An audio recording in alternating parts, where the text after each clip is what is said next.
What up, everybody? Good morning and a very happy Tuesday to you all. DK Show coming to you from the TDS Sports Talk studios this morning.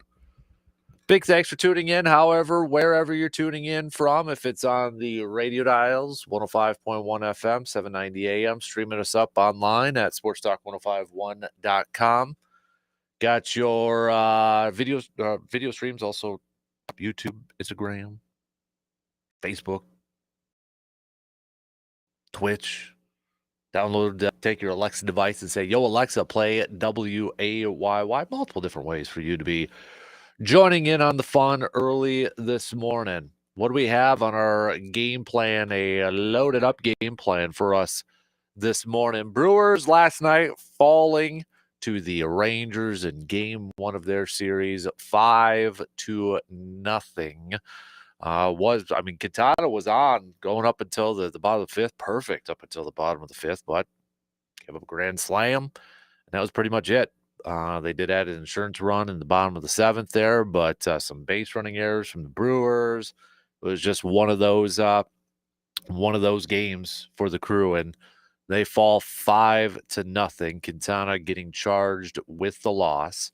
So, but the Brewers did actually inch a little bit closer to clinching the division. Thank you to the Braves for taking down the Cubs. So magic number for the division is at 11 here for the Brewers. So, but they'll try to get back at it tonight with Chad Patrick apparently going to be getting the start for the Crew. So also before the game, it was noticed that Rhys Hoskins looks like he's back. He had a locker in the clubhouse.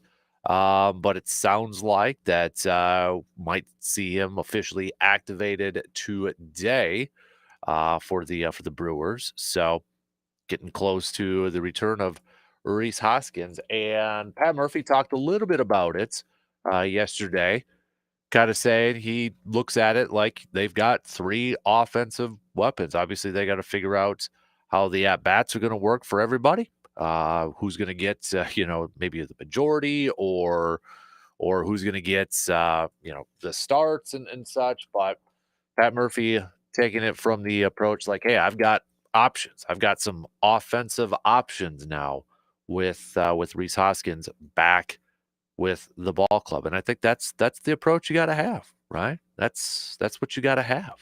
So, but Yelich returned back to the lineup last night as well. So went 1 for 3. Didn't seem like there was any issues with his back. I mean, because the balls were flying off his bat last night, over 100 miles per hour on every ball in play last night for the Brewers. So, but really quick, back to the quote from Pat Murphy from Rhys Hoskins. This was from Sophia Minert saying, "I look at it as three offensive players. That's kind of the way it is in September, even though the rosters don't expand the way they used to. But I look at it as having three offensive options, and he will be activated today. And I think probably in a corresponding move too.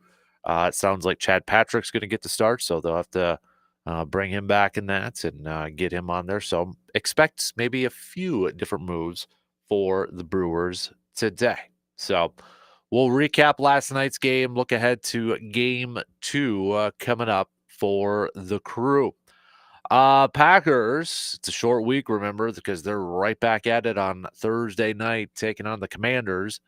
And while they didn't practice yesterday, there was a practice report or injury report, released in case, not in case, but like if they practiced, they had to have some injury designations and such. And it's a fairly long list. A little bit longer than you'd like to see heading into week 2 of the NFL season. But again, these are based off estimates because they did not practice yesterday. But if they did, Aaron Banks would not have practiced. He's apparently dealing with an ankle and a groin injury. Zach Tom would not have practiced. I thought he was dealing with maybe a hip injury, and I know Pro Football Doc on social media kind of threw out the idea of maybe a hip pointer, but he's listed on here as an oblique injury. Jaden Reed would not have practiced. Bo Melton would not have practiced. Quay Walker would not have practiced. And then you've got a few limited participants on there as well. Now, Rob Demovsky from ESPN is going to be joining us again on the program here this morning. That's going to be at about 8:45. Maybe we'll have a little bit more, but Rob did report last night. At this point, I'm told there's uncertainty about Zach Tom's availability for Thursday night. They're awaiting more information from today's tests and seeing how he responds to treatment. So maybe get a little bit better of an idea today, but it sure doesn't look great for Zach Tom's status, Aaron Banks' statuses going into this Thursday night game against the Commanders. And this is a Commanders team that when you look at, and again, we don't have a ton of, examples or a big sample size because we are just heading into week 2 of the season. But when you look at what the Commanders did in week 1 against the Giants, they were able to nearly put pressure on 50% of the passing attempts against Russell Wilson and that Giants offensive line. 22 out of 45 passing attempts against the Giants in week 1, they were able to put pressure on. So this will be a test for this Packers offensive line, especially if they have a couple of backups inserted in there. So really at the right tackle spot too. But we'll hit that up. We're going to take a look at, some of the highest graded Packers players from their win against the Lions. And I want to give a little bit more love to a couple players that maybe we didn't give enough love to yesterday from their performances on Sunday. I know we gave out game balls and such yesterday, but I felt like there was a couple players that really played well. I rewatched it again, and I thought there was a couple players that really played well that maybe we need to give a little bit more credit to, a bigger tip of the cap and such. So I want to hit that up as well. Week 1 officially in the books for the NFL after the Vikings completing a come-from-behind victory last night against the Chicago Bears, putting up 21, outscoring them 21-6 in the fourth quarter. So Packers, Vikings on top of the division, 1-0, both defeating a division opponent. Bears and Lions tied for the bottom, both losing to a division opponent. So with week 1 officially in the books, I know a lot of people do overreaction Mondays and such, but I mean, now that it's officially in the books, we'll do a little week 1 recap and get to some overreactions. Week 1 overreactions. Okay. I want to get to that coming up a little bit later on here. It is Tuesday, which also means it's a Toyson Ford Grind My Gears Tuesday. So what the heck is grinding your gears? Okay.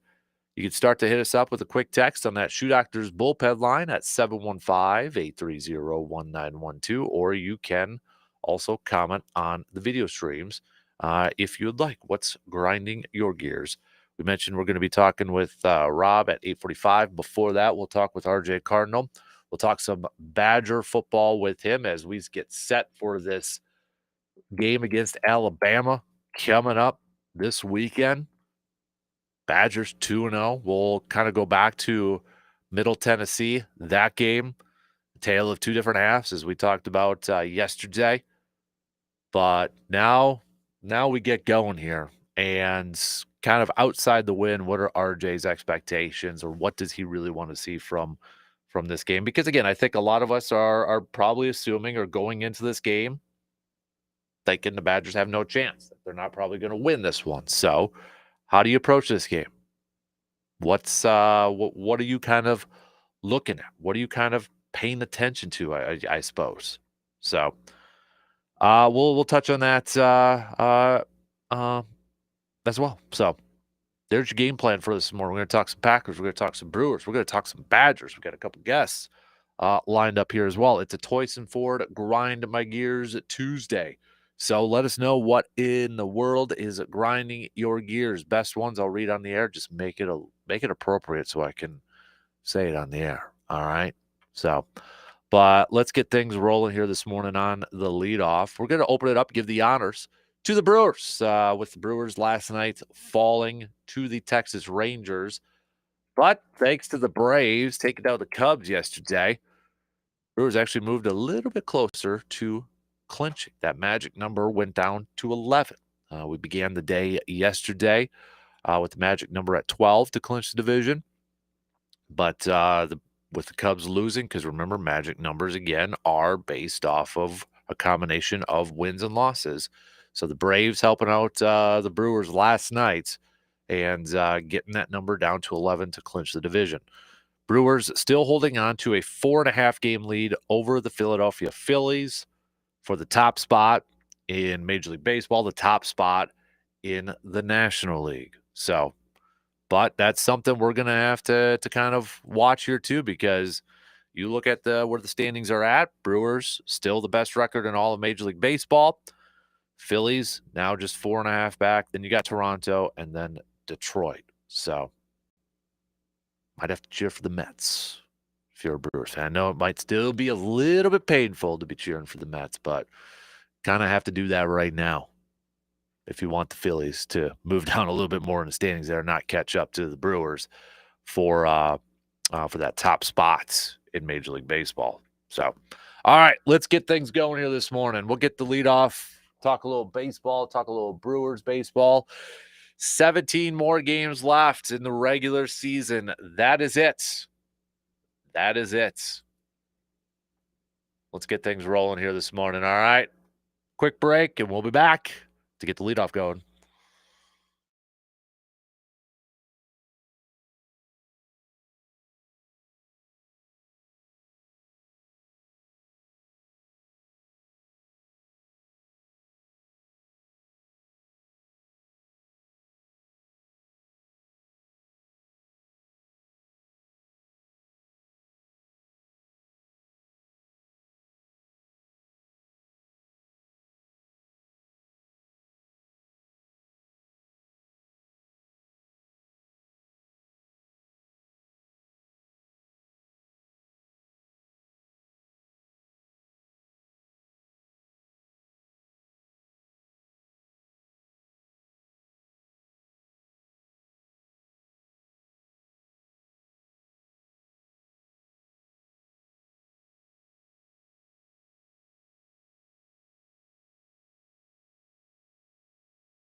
Looking to save a little money on the grocery bill while also saving money at the gas pump? That's not possible, is it? Yes, it is if you go shopping at Hy-Vee in Eau Claire. Whether it's your normal grocery shopping or maybe you need something from the bakery, from the meat department, wine and spirits department, like grabbing some Man Cave Light for your upcoming tailgate parties. Grab some Dan Good Burgers while you're over there too, or maybe you need some swag in the team shop to represent your favorite team, whether it's a high school or college or pro. They got you covered.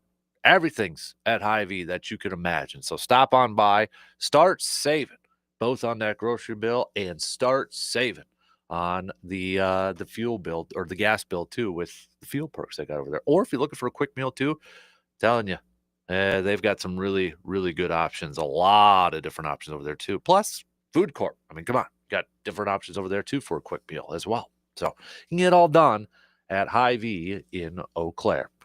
Let's open up things here this morning. I want to talk some Brewers. Not only just recapping last night's game and looking ahead to tonight's game, but also want to take a look at this piece from ESPN where, we're just a couple weeks away from wrapping up the regular season.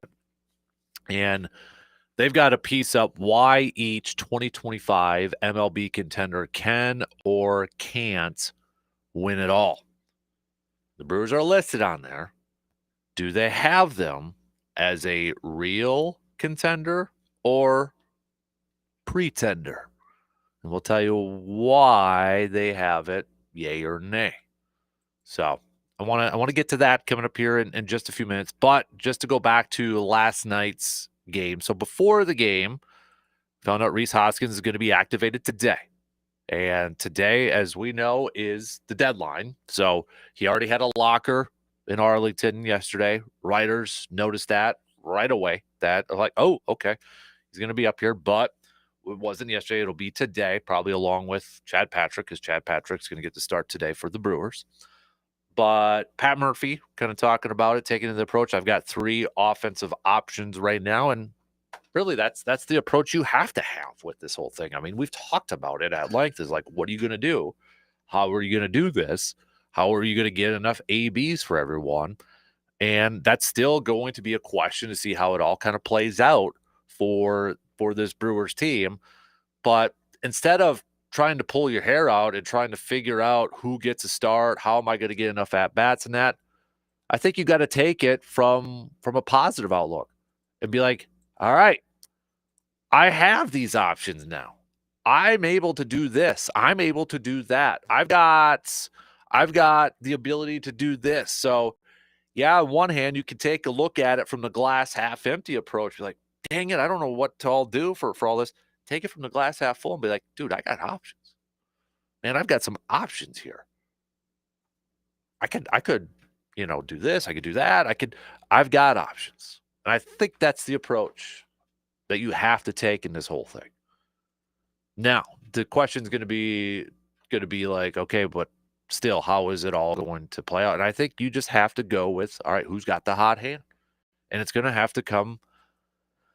I'm probably going to have to come from, a gut decision. Yeah, you can look at the analytics and do all this and maybe look at, okay, this guy's had really good success against this starter, so let's put him in there. It's probably going to be a combination of things. But there's nothing negative about adding another bat and adding a veteran bat, a guy who has got postseason experience, a guy who has had some big moments and such. There's nothing negative about that. There's nothing negative about having depth at positions or depth within your team. So maybe he's in the lineup today. We'll see. But Christian Yelich was in the lineup yesterday, making his return.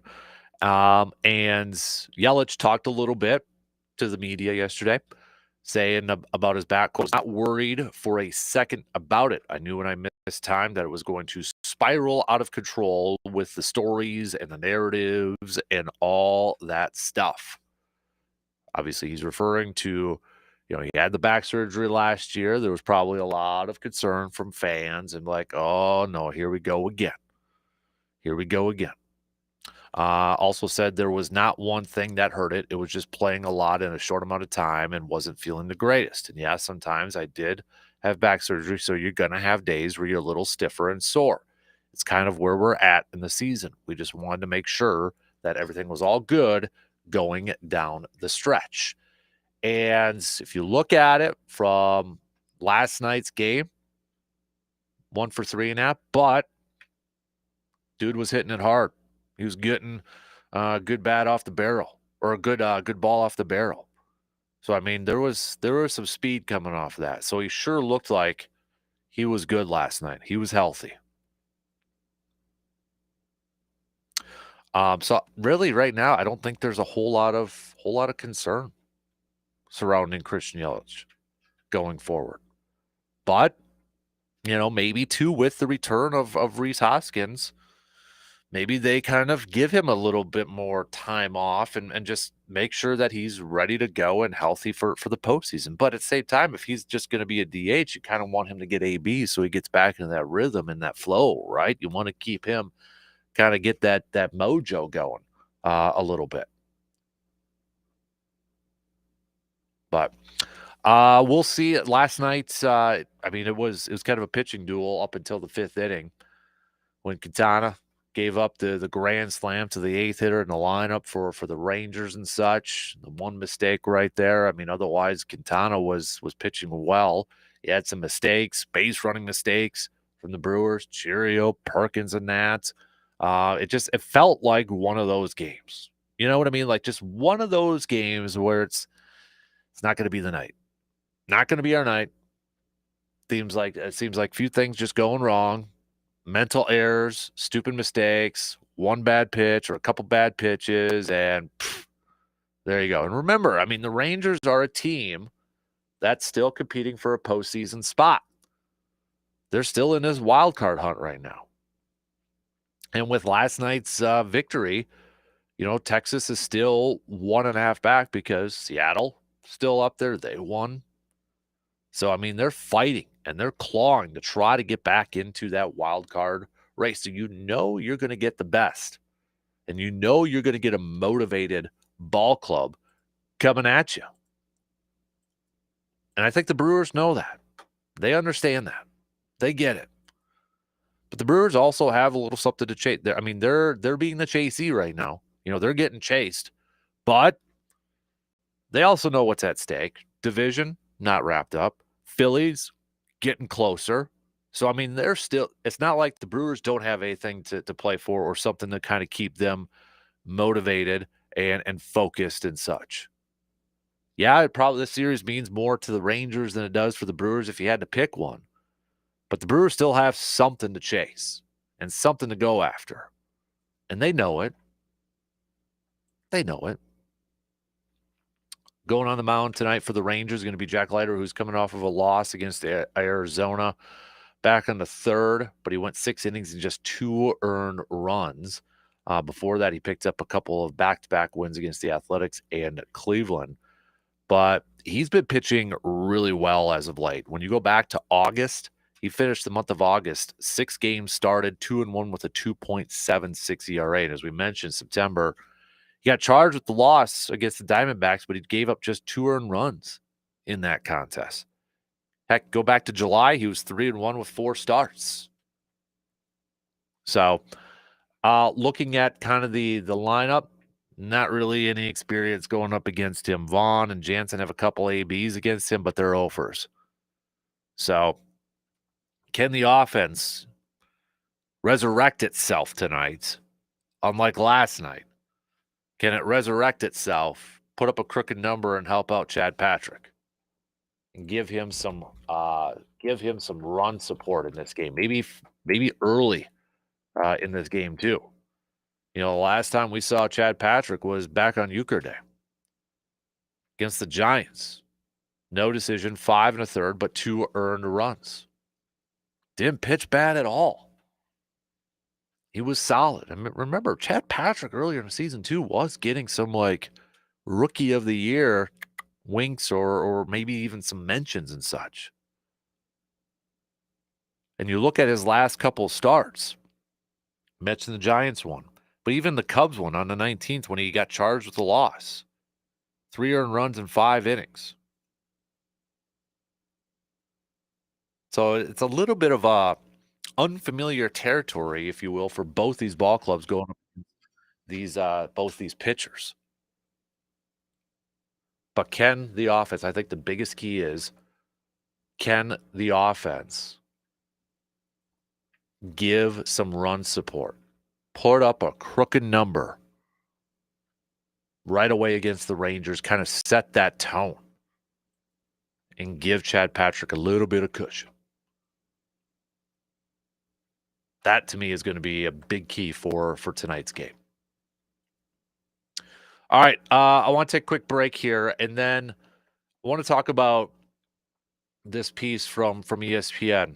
Pretty much contenders, pretenders sort of piece with Major League Baseball teams out there, playoff teams. Are they a contender for the World Series? Or are they a pretender for the World Series? The Brewers are definitely a hot topic of a team for baseball pundits all across the board. They're a team that people are trying to figure out because they're like, how is this possible?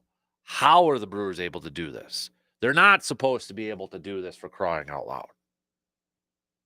So it's a back and forth. It's an interesting piece. It's got a lot of numbers to back up their opinions and such. I'm sure a lot of you probably already read it, but I'm going to put my 2 cents worth into this thing. So let's take a really quick break, and we'll be back to talk a little key contender, pretender, Brewers edition.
Looking to do some upgrading in your home with the floors, maybe the man cave, the she shed, the living room, the bedroom, the kitchen, wherever it may be. Don't stress yourself out about it. Make it easy on yourself and go visit our good friends at Carpet City Flooring Center in Eau Claire. Whether it's luxury vinyl planks, carpets, or maybe you just want to get some new shower tiles put in. Hey, they can do that as well. Go visit them today at 3109 East Hamilton Avenue in Eau Claire. And if you happen to find a better deal elsewhere, if you do a little shopping around, hey, they'll match or beat the competition.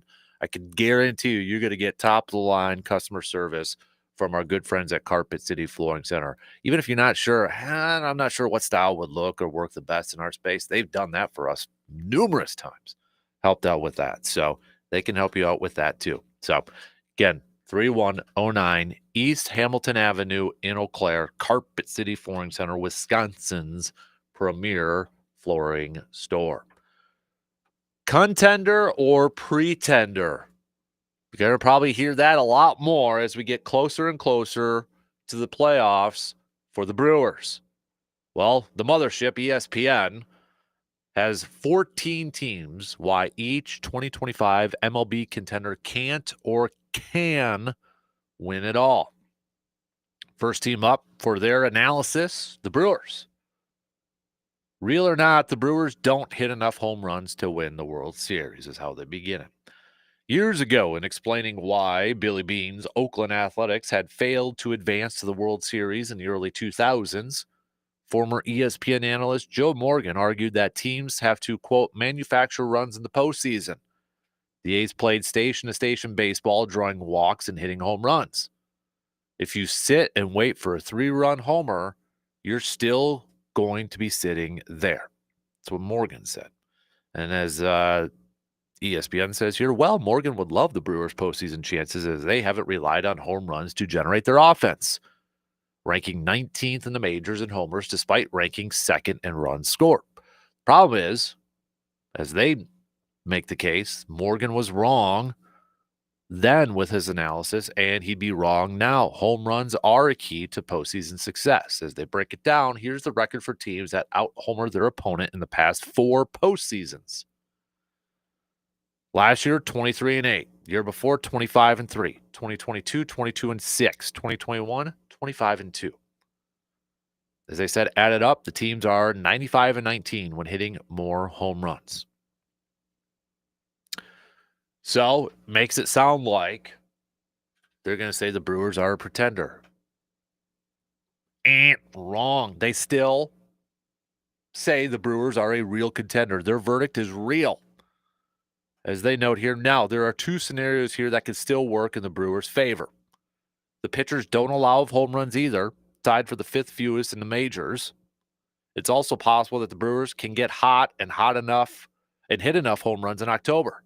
Still, recent history says it's usually an elite power hitting team that wins the World Series. Here are the past 8 winners with their seasonal rank in home runs and run difference, and difference in home runs and hits allowed. Dodgers 3rd, Rangers 3rd, Astros 4th, Braves 3rd, blah, blah, blah, blah, blah, blah, blah. But they still say real. And to put it in comparison, I'm not going to go through everybody's teams. They say the Dodgers are not real. Phillies are real. Tigers not real. Blue Jays not real. Yankees, they got real. Cubs real. Those are all listed teams under favorites. So we have heard the home run argument for a long time now, for all the entire season here for the Brewers, right? I mean, we have heard this to death. And pre-All-Star break, the Brewers were 23rd in home runs. Okay, pre-All-Star break, they were 23rd in home runs. The teams behind them were the Rockies, the Giants, the Marlins, Padres, which kind of surprised me, White Sox, Royals, and Pittsburgh. But since the All-Star break, the Brewers are tied with the 11th most home runs in Major League Baseball. It's actually come down a little bit because they were actually a little bit higher just a week or so ago. You still got the Yankees on top. The Phillies are 2. Then you got the Mariners, Mets, Blue Jays, Athletics, White Sox, Giants, Royals. Dodgers are 10th, and the Brewers are tied with Baltimore. So I understand. Now, this is my 2 cents worth. I understand the home run narrative. Okay, I understand that. However, I also think you have to look at recency. What have they done recently? And when you look at it from post All-Star break, Brewers have gotten better at the home run ball. In fact, if you break it down even further, in a little bit more of a recency effect, in all of Major League Baseball, Brewers third in the month of August in home runs. Yankees, Mets, the only 2 teams ahead of them. If we look at that full month. Okay. Now, September, you look at it, and they're a little bit slow right now. They're 25th. Okay. Just 5 home runs so far in the month of September. Maybe a little streaky-ish. But I feel better. If we're using the home run ball as a reason why the Brewers will or won't win the World Series, I think you have to look at it a little bit more from a recency aspect. And since the All-Star break, the Brewers have been better at the home run ball than they were beforehand. I get it. Average-wise, if you just take it for the entire season, here, yes, the Brewers are 20th in home runs. Okay? But I think you got to break it down. And I think you got to look at it. Okay, what's the trend like right now? Or what's the trend been like since the post All-Star break? Because this Brewers team, I would argue, is way different. I don't think that's much of an argument to make either, though, too. It is way different than what they were in April and what they were in May. Even in June, for the most part. Completely different. So I understand the argument. I understand why some people still view like they don't hit enough home runs. But I think if you look at it a little bit closer, more recently they haven't. Now, yes, September, yes, they're off to a little bit of a slower start than what they were in August in that. But I think for the most part, you got Yelich that was missing some time. Cheerio's just back now too. I think they're going to get back up there. So I was a little surprised, to be honest, that the mothership, though, still picked them to be as a real contender. I thought for sure they'd be like, you don't hit enough home runs. So, no, you are a pretender when it comes to the World Series. No, they still got them up there. It's going to be fascinating when the Brewers get to the postseason. I'm calling it right now. They're going to get to the postseason. Hopefully it's top seed division champs. But you know what's going to happen if they don't win a postseason series. They're going to draw the comparisons to the Oakland A's, even though their play styles are different. It's not a style that wins. It's not an offensive style that wins. I hope the Brewers win a World Series this year. But if they can win it the way they're doing it right now, the old school way, the way that a lot of us Brewers fans have grown up to watch baseball, to how we've played baseball, I hope that changes the narrative out there. It won't for a lot of people. It'd be like, oh, that's an outlier. That, kind of like the Giants winning the Super Bowl in 2007 or even a few years after that, beating those Patriots teams in the Super Bowls. Oh, those were just outliers. They got lucky. They got hot at the right time. Who cares? Championship's a championship. Don't diminish it in any way. You don't diminish a championship, regardless of how, if the Brewers win it their style, their way.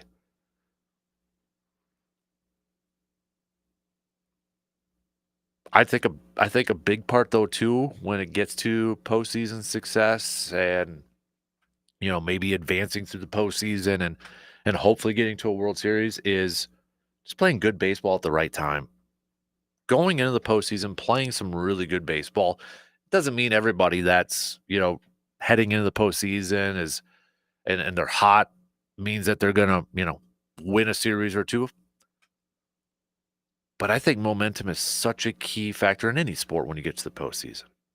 I mean, look at the Packers when they won at Super Bowl 45. Look at those Giants teams. Look at, the Diamondbacks a couple years ago when they made it. I mean, the Mets last year too, making that run in the regular season, getting into the postseason, and yes, beating the Brewers in that. Momentum is such a big thing, and that's when you look at these last 17 games here for the Brewers in the regular season. Yes, you want to win a division. Yes, you want the top seed. We want all of that. They want all that. I also want to see them gain that momentum and ride that momentum getting into the postseason. And I think, you look at that, they still have a ton to play for. Yes, the teams are chasing them. The Phillies are getting closer. Yes, they're going up against a Rangers team that this series probably means more to them than the Brewers when all things are equal.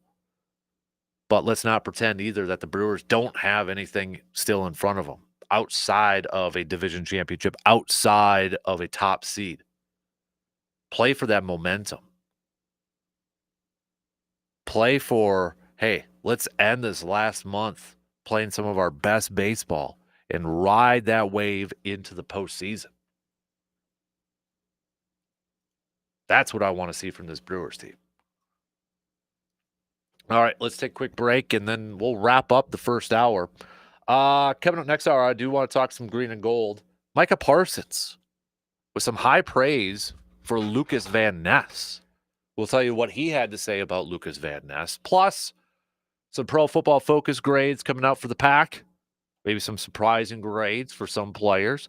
But there's two players after, we recapped it and handed out game balls yesterday. There's two players that I think still deserve maybe a little bit more credit than what they got yesterday.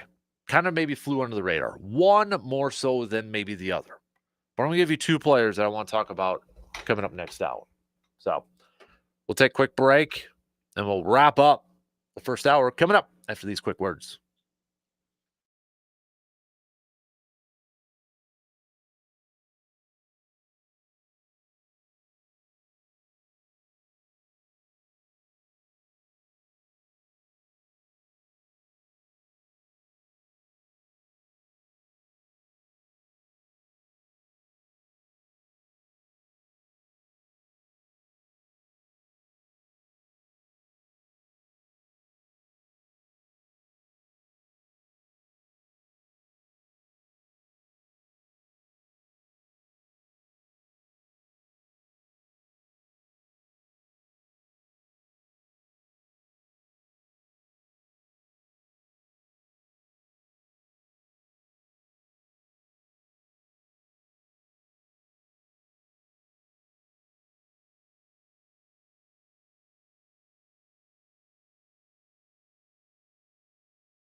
Coming up September 19th, it's Kegs and Eggs at the Northern Wisconsin States Fairgrounds, 8 a.m. to 10:45 a.m. Join us for the 5th annual Oktoberfest kickoff. Breakfast, brats, beer, polka, hats, Bavarian hats, and more. Attendees will get a free entry to Oktoberfest breakfast and one free drink ticket. Goodwill donations for 4-H and Oktoberfest are encouraged. Free hat for the first 25 people. So again, that's coming up on Friday, September 19th at the Northern Wisconsin State Fairgrounds from 8 a.m. to 10:45 a.m. Special thanks to Amundsen's Appliance and Savita. So, and don't forget that Sunday, the 21st, it's our Packtoberfest at the VFW Post 305. We'll get things started off at 9 a.m. over there. And we got VFW Post 305 is going to have their breakfast buffet up. So got that. We're going to have some giveaways. We're going to do a special Green Bay pregame show starting at 10, go from 10 to 11, and kickoff for that game. It's a noon kickoff for the Packers taking on the Browns that day. So that'll be on Sunday, September 21st at the VFW Post 305, located on Star Avenue in Eau Claire. A couple things coming up about 8:15 this morning. We're going to talk with RJ Cardinal. We're going to talk some Badger football with him. Look ahead to this game against Alabama. So we got that coming up on the docket. Then after RJ, we're going to talk with Rob Demovsky from ESPN, who covers the Packers. Go back to the win on Sunday, but we got a quick turnaround because they're going to be taking on the Commanders on Thursday. And maybe he could give us the latest on some of the injured guys, specifically when it comes to the offensive line, like Zach Tom and Aaron Banks. Because if the Packers would have practiced yesterday, Zach Tom would not have practiced. Aaron Banks would not have practiced either. So we'll take a look at that and chat with Rob Demovsky coming up at about 8:45 this morning. We're going to talk some more green and gold coming up in the next hour. We got some Pro Football Focus grades coming out there, the injuries and such. Go through that long list, probably a little bit of a longer list than you'd like heading into a week 2 game. It is what it is, though, at this point. Plus, I want to talk a little bit about a couple players that I think, we were singing a lot of praises yesterday and giving a lot of people their flowers, and rightfully so. But there was a couple players that I for one, am probably guilty of not giving enough flowers to. And I want to talk about those two players coming up in the next hour or two. So, but maybe I'll throw it back to all of you. Who do you think is a player that performed incredibly well in that win on Sunday, but maybe isn't getting enough credit, or maybe isn't getting enough attention? Maybe not getting their flowers. Plus, what did Micah Parsons have to say about Lucas Van Ness? Some cool comments from the new pass rusher about Lucas Van Ness. We're going to go through that coming up a little bit later. It was actually comments he made to our guest, Rob Demovsky, who we'll be chatting with here in less than 2 hours. So, but hit us up on that texting line, that Shoe Doctors bullpen line, 715-830-1912. Again, 715-830-1912 on that Shoe Doctors bullpen line. Or you can comment on the video streams on YouTube, Facebook, Twitch, all over the place. So we'll get to that. We'll get to some of your comments coming up a little bit later on. Don't forget, too, it is a Grind My Gears Tuesday. It's a Toyson Ford Grind My Gears. So what the heck is grinding your gears? All right, get it off your chest. Best ones we'll read on the air. So send those on over. What in the world is grinding your gears? Okay, I'll get to mine coming up probably, let's say a little bit before the 8 o'clock hour. All right, so we'll get to that coming up a little bit later on.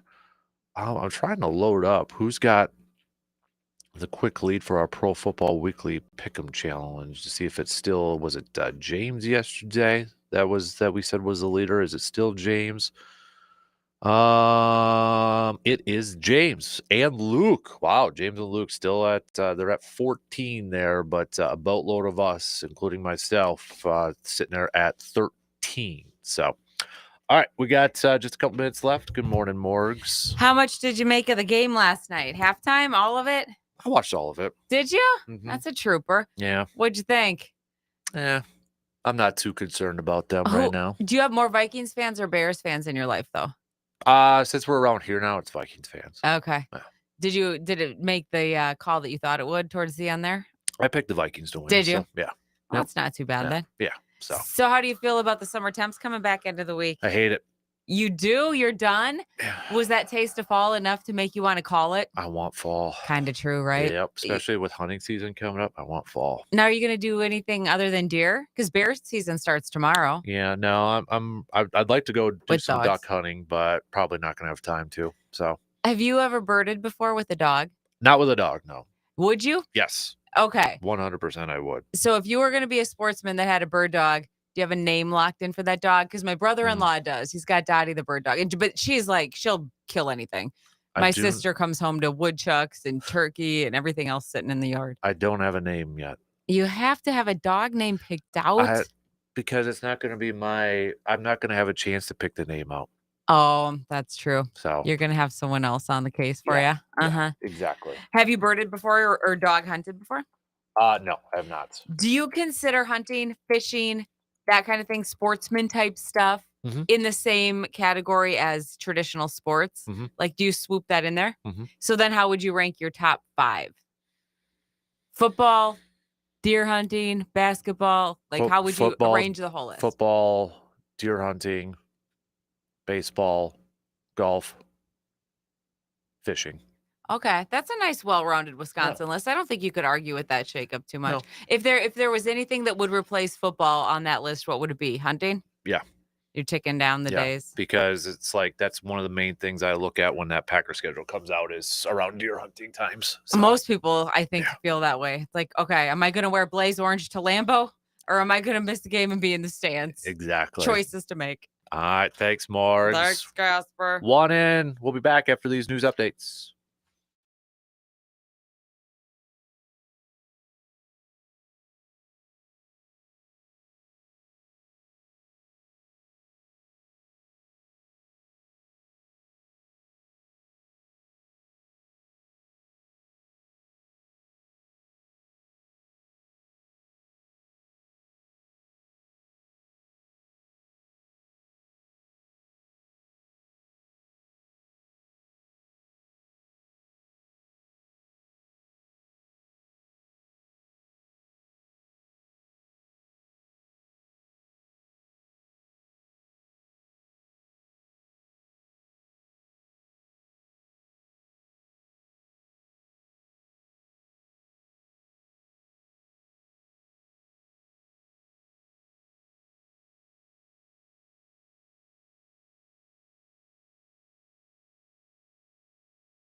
Second hour kicking off right now on this Tuesday morning of September 9th. If you're already up and at it, which you should be, big thanks for making us part of your start here this morning.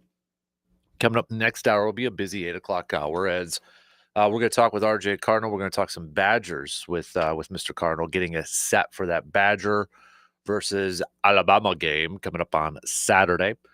Then after that, we'll talk with ESPN's Rob Demovsky, talk a little green and gold with him, with the Packers getting set for a quick turnaround. Not a whole lot to celebrate, or not a whole lot of time to celebrate after that Detroit win.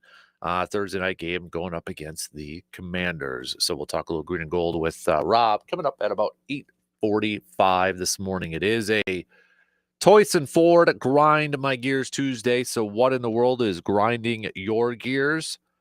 Hey, let us know. Text us, 715-830-1912. Also, just kind of a question I'm throwing out there for you Packers fans. Who's maybe the Packer player we didn't give a ton of love to yesterday that deserves their flowers? Jeremy says, I got to say, the Packers arguably have the best puncher in the league. Daniel Whalen is a weapon. Yeah, no doubt about it, man. No doubt about it. So, before we get to that, before we get to what did Micah Parsons have to say about his new teammate Lucas Van Ness, here were some of the top performers according to Pro Football Focus. So I don't know if all of you, any of you, are Pro Football Focus believers. Well, a phrase that I like to say, it's a tool, a part of the tool shed or toolbox. It's something out there. I don't think it's the be all tell all statistic, number, analytic, ranking, however you want to go about it. But I think it does have some value. So their top defensive players for the Packers, Evan Williams had the highest grade out of any Packer in this game. 90.5. So use it as a scale. 100 perfect, right? 90.5. That's an elite grade. Elite grade. So Evan Williams, the highest grade. And the player with the second highest grade overall, not just on the defensive side, but overall, Devontae Wyatt. There was a little bit of drop, 78.7. So it kind of tells you how rare sometimes these players can get into the 90s and such. But Devontae Wyatt, 78.7. Wyatt was credited with 4 pressures, had the sack, had a quarterback hit, and he actually had the best run defensive grade for the Packers according to Pro Football Focus. Edrin Cooper, 77.6, third highest. Carrington Valentine, fourth highest. Lucas Van Ness had the 5th highest defensive grade. Again, these are all according to Pro Football Focus. Offensively, the highest graded player was Jordan Love. Jordan Love, 76.3. Dontavian Wicks came in second. Romeo Dobbs third. And then 2 offensive linemen, Jordan Morgan and Sean Ryan, the 2 offensive linemen that were kind of rotating a little bit in that game. But seeing what the injury report looks like, there's a chance that both these guys might be starters on Thursday going up against the Commanders. So a couple of interesting nuggets, though. Sean Ryan did not allow a pressure over his 14 pass blocking snaps, and he earned a team best 84.2 pass blocking grade. Now, who are the ones that, well, didn't perform that great? Let's start off with the defense, the defensive player. And honestly, it's probably not a big surprise if you kind of look back at the game and think about, okay, defensively, who kind of struggled in this one? Probably not a big surprise. Javon Bullard. He had the worst defensive grade according to Pro Football Focus. He was charged with allowing 10 catches and 11 targets into his coverage and had a penalty. So he had a 44.8. Others actually were 3 defensive linemen. Stackhouse, the rookie, Enoch Barre, third, Carl Brooks, fourth, and then Xavier McKinney was graded as the 5th worst defensive Packer. So he was credited with 5 tackles without a miss, but he had that penalty and then he was credited with allowing a 32-yard catch from Sam Laporta. How about offense? Who are the worst offensive players in this game? Aaron Banks, their new high-priced free agent offensive lineman, had the worst grade on the offensive and also earned the lowest run blocking grade amongst all the offensive linemen for the Packers. He had a 44. Luke Musgrave, Malik Heath. This one kind of surprises me a little bit. Kinnard, who came in for relief. He didn't give up a pressure, but was given poor pass blocking grades over 4 snaps in pass protection, and 15 snaps overall at right tackle.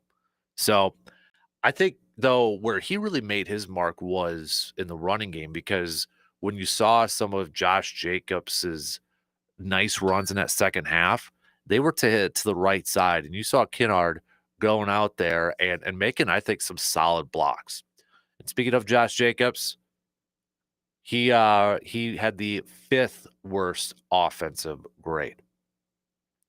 Now, this one, to me, this is where some of the issues I do have with grades like this, because as they note, well, he only averaged 3.5 yards per carry. But I think a lot of it has to do with, running backs too. Are those holes open? You know what I mean? Like, are those lanes open for a running back? He gained 55 yards after first contact. He had 66 total yards. 55 of the 66 gained after contact. So, I mean, he's hit right away, right? I mean, he's got a defender on him right away. So this is like, I don't know how much I penalized Jacobs for that. Just my 2 cents worth, though. So, but I mean, you look at some of these names on this list, they make sense. I mean, especially like Javon Bullard and that. But for anybody wondering, Micah Parsons got a 66. Special teams wise, there was another elite grade. That was Chris Brooks. He earned an elite special teams grade. So, that's kind of about it. Some of the numbers that jumped out to me from a Pro Football Focus standpoint. But the 2 players that I want to talk a little bit about that I think deserve a little bit more credit and deserve a little bit more, deserve their flowers a little bit more, maybe more than what we gave them yesterday. And I'm guilty of this too. But they were 2 players that actually showed up in this top 5 for best performance or best graded players from Pro Football Focus. One of them is Carrington Valentine. I think we got to give him some more flowers for the job that he did. And he was mentioned a little bit yesterday, but when I think maybe we got to talk about him more and just maybe how good he was on Sunday, and that's Edgerrin Cooper. So I want to talk a little bit more about Edgerrin Cooper and Carrington Valentine. I think a couple guys that went a little bit under the radar in their performance on Sunday. And it's interesting to look at some of the feedback and the analysis from a lot of people that, for their full-time jobs, they're watching film and breaking down film and to get some of their analysis on it. And I will say Cooper was one of those guys yesterday that, for people going back and to watch the film, he was a very popular name in terms of his play. And it's stuff that's not going to really show up in the stat sheets. But just what he was able to do on the field, his reads, his reaction, all that stuff. So I want to talk a little bit more about those 2 guys coming up here in just a quick second. Also, going to go over some of the injuries to the Packers. Again, Packers did not practice yesterday, but if they did, it's probably a little bit of a longer list than you'd like to see at this point in time, especially heading into a week 2 game. So we're going to go through that and kind of maybe the ramifications or kind of the issues that the Commanders could give the Packers if some of these guys don't play. So let's take a quick break and we're going to talk some more green and gold coming up after these quick words.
So we know bow season's coming up this weekend for us deer hunters, but that also means we're inching closer and closer to the deer rifle season, especially for some youth hunts coming up and such. But it's also a good reminder, hey, I need that new deer rifle. I need to upgrade.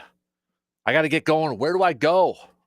Simple. Go visit our friend at Tilden Gun. You can check out their website, tildengun.com, or go visit their sweet shop too. I mean, it is sweet in there. 12427 98th Avenue in Chippewa Falls.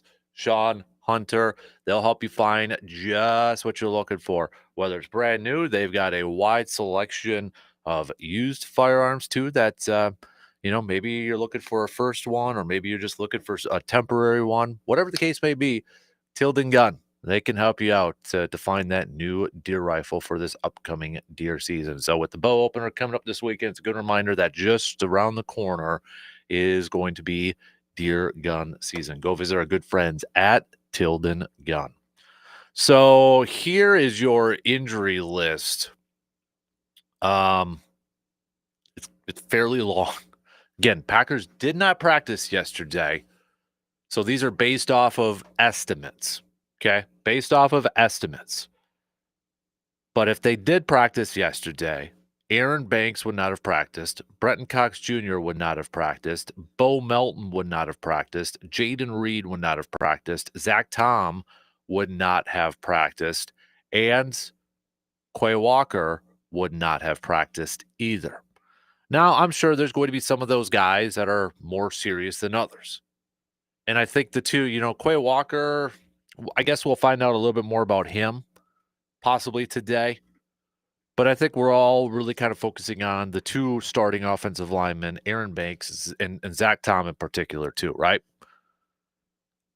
And our friend Rob Demovsky, who we're going to have on a little over an hour, said, at this point, I'm told there's uncertainty about Zach Tom's availability for Thursday night. They're awaiting more information from today's tests and seeing how he responds to treatment. So I, like a lot of us, would love to have Zach Tom out there, okay? I would love to have Zach Tom out there for this game, especially when you look at what the Commanders' defense was able to do against the Giants' offensive line. I know it's the Giants' offensive line, but still, they were able to generate pressure on nearly 50% of dropbacks. And I think a big key to why Jordan Love had a solid day on Sunday was the protection that his offensive line gave him. So if we're missing two starters, then you get a little concerned about depth at that point.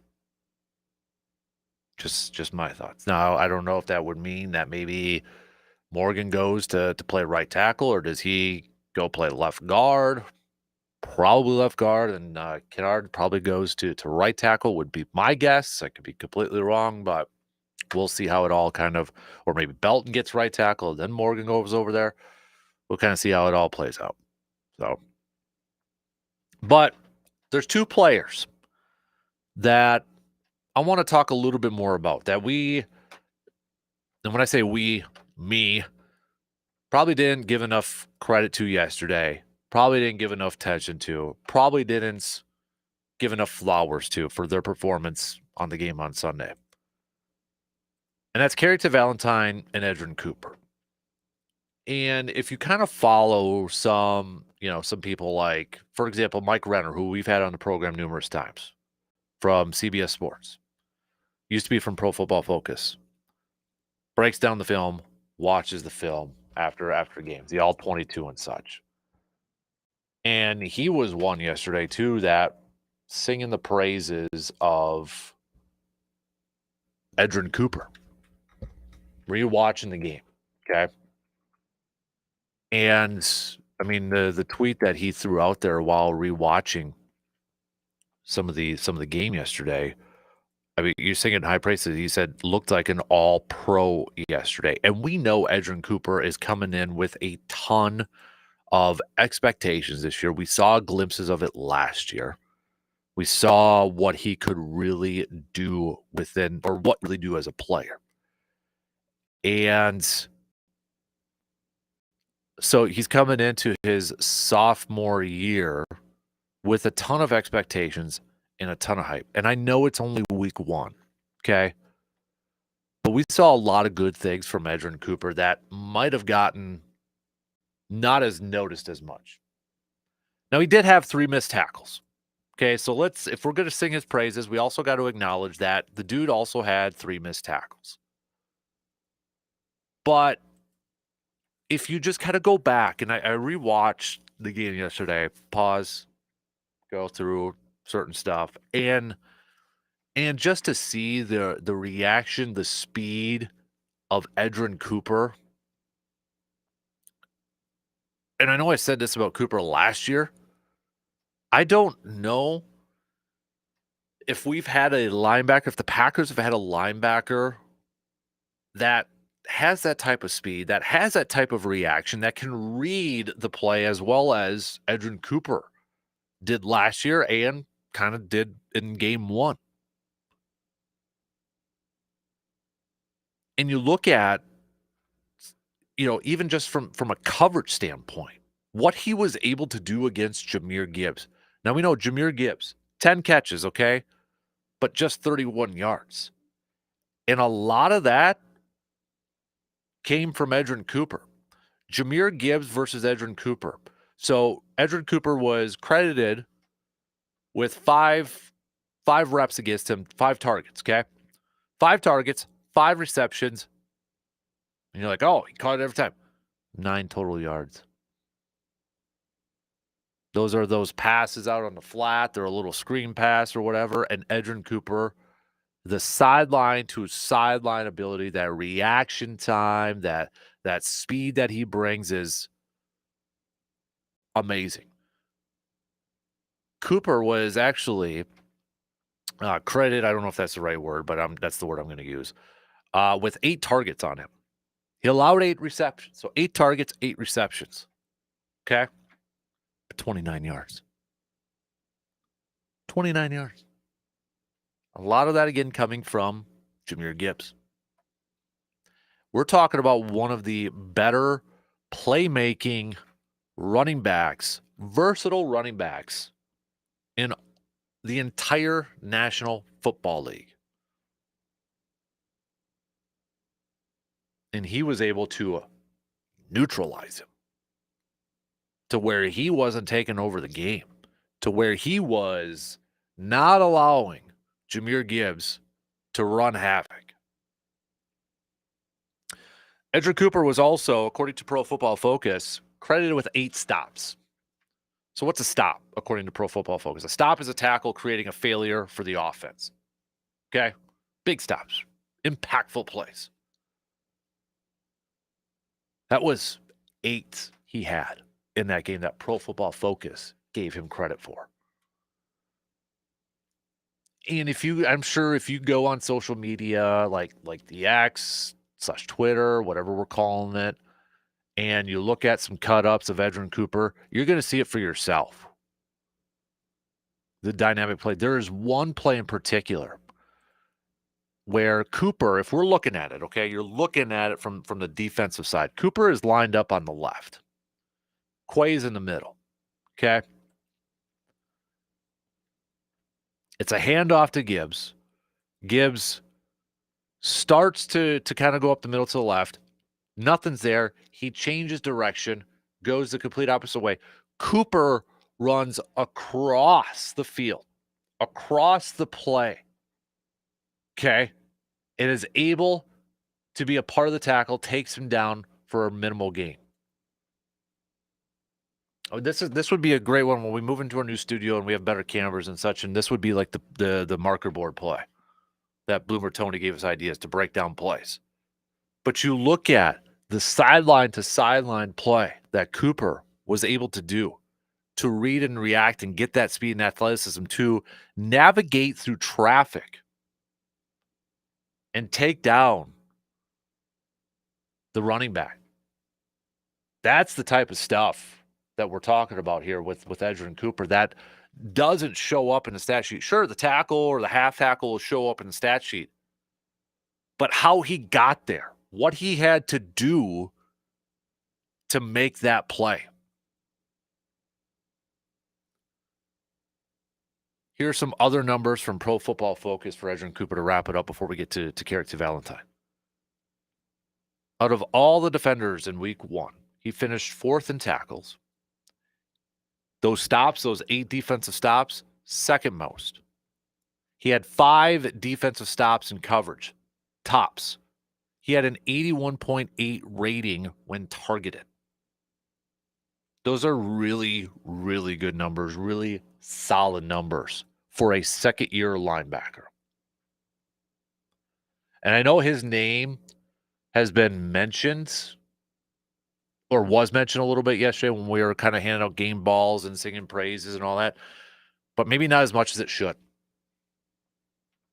I am so excited to see the continued growth of Edgerrin Cooper within this defense. and the more games he starts to rack up and the more experience he starts to rack up. This guy has special written all over.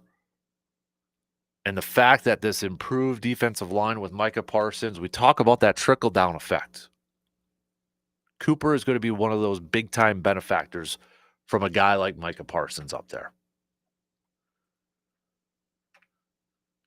You want to know a crazy little nugget about Carrington Valentine? So you know that catch, that garbage time touchdown catch, on Sunday? The amazing catch from the rookie wide receiver from Detroit. I don't know how he stayed him out. I don't know how he got that toe down. That is only the second touchdown Carrington Valentine has allowed in his career. First since 2023. That is a ridiculous little nugget. Think about that. That is Carrington Valentine's. He's in his third year. 7th round pick. That is his second allowed touchdown pass, and it was a ridiculous catch. This is a kid. This is a guy that, I mean, the last couple years we have talked about Carrington Valentine as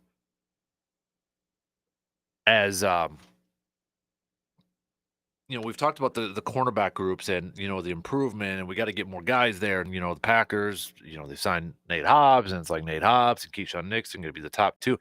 I feel like a lot of times we just overlook Carrington Valentine. I think we're kind of overlooking him, and he just seems to be so incredibly solid. So incredibly solid as a corner on the outside. And I know you look at it, yes, he had a top 5 Pro Football Focus grade. And you saw different plays from Carrington Valentine in that game. And this was a lot of different players did this too with the hustling and flowing to the ball too. But Carrington Valentine, if you watch it again, he's all over the place, trying to get in on the tackles, trying to get, flow into the football and such. But Carrington Valentine, too, in that game, when you look at it, excuse me, he played every snap, and he gave up just, one catch for 13 yards, too. To me, Carrington Valentine is one of the more underrated players on this team. And when Nate Hobbs comes back, I don't know where the rotation is going to go. At this point, base defenses are essentially 3 corners anyways, okay? We're essentially playing nickel defense anyway with these guys. But entering his 3rd year, it sure seems like the Packers found another corner drafted late in the game a couple years ago, 7th round. And remember, his rookie year too, he was kind of thrusted into a lot of playing time. He's got a little swag to him. Last year he got some more. Maybe this year it's where it's like, oh yeah, this is where he's going to develop. I mean, remember, Sam Shields was that guy. 7th round pick, transitioned from a wide receiver to a corner, ended up being one of the better corners in the league for a couple years. Tramon Williams was an undrafted guy from the Texans the Packers picked up, and look how he developed. Packers have had some success with developing these late round corners into some solid players. And it sure seems like maybe Carrington Valentine is on his way to being one of those guys as well.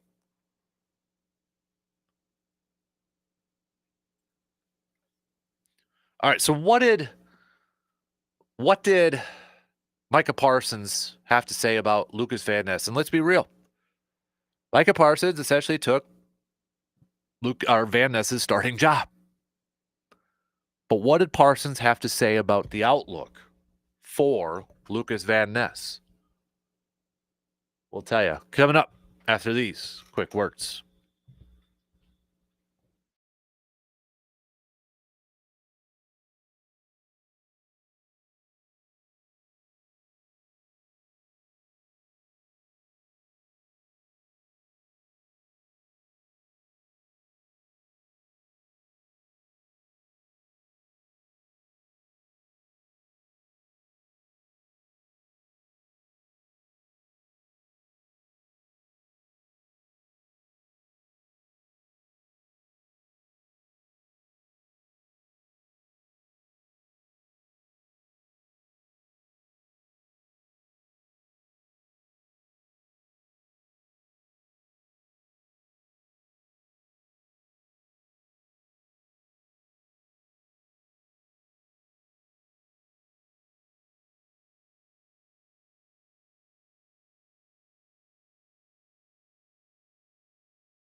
When pain or injury slows you down, the team at Chippewa Valley Orthopedics and Sports Medicine is here to help you get moving again. From sprains and fractures to joint replacements and sports injuries, they offer advanced care tailored to your needs.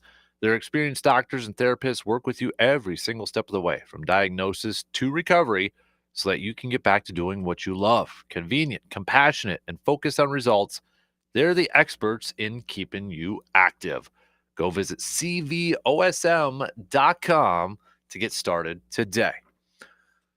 So, what did Micah Parsons say about Lucas Van Ness, the guy that he essentially replaced, right? I mean, Lucas Van Ness was going to be slated as a starter opposite of Rashawn Gary.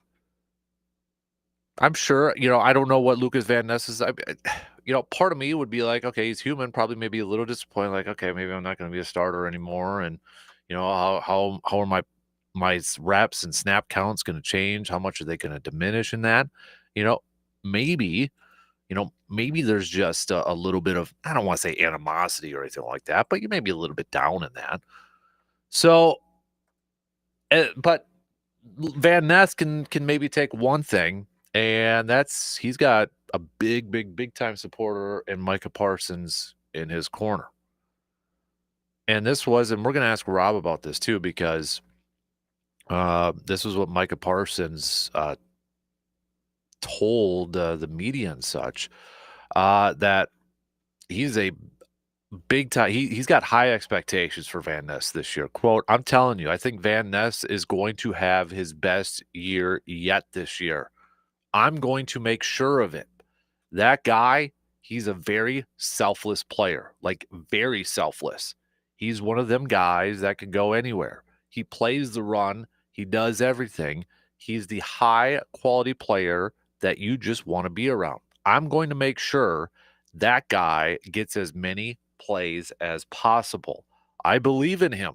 I told him, I said, I think you could be like a Cameron Wake, or you could be like a Julius Peppers. You're a 4.5 40-yard dash guy, and it's time for you to show it. And we're going to put it together. We're going to keep working out together. And I'm excited to see how that turns out for him." I mean, that's some high praise. And that's some high confidence in Micah Parsons and a guy like Van Ness, who has known him for what? A little over a week now? And I'll be honest, I don't know how much Micah Parsons knew about Lucas Van Ness beforehand. But that's some high praise. And I like the fact that it sure sounds like that Micah Parsons is taking it on himself to be the guy to help Lucas Van Ness reach those goals, to reach his potential, to reach his peak. I like that Micah Parsons is coming in and saying, all right,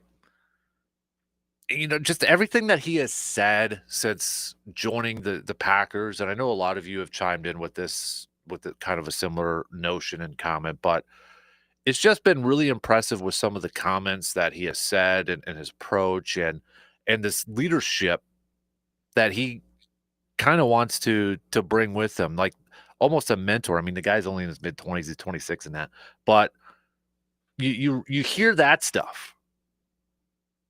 You hear that stuff, and you hear his willingness to embrace somebody like Lucas Van Ness and try to make him better. Because ultimately, it's this: Van Ness plays better, the overall team's better. Van Ness, for what it's worth, said, ultimately, we're just trying to get matchups and one-on-ones, and I mean, I quote, excuse me, and I mean, you saw the production today. I think we were able to get some favorable matchups and the one-on-ones that we want. I think especially since we added Micah to the room, I think it's, if you get that one-on-one, you better win. So I'm proud of the guys. I think we had a great game, and it was a great way to kick off the season. Kind of a little humble. Sounds a little humble in that.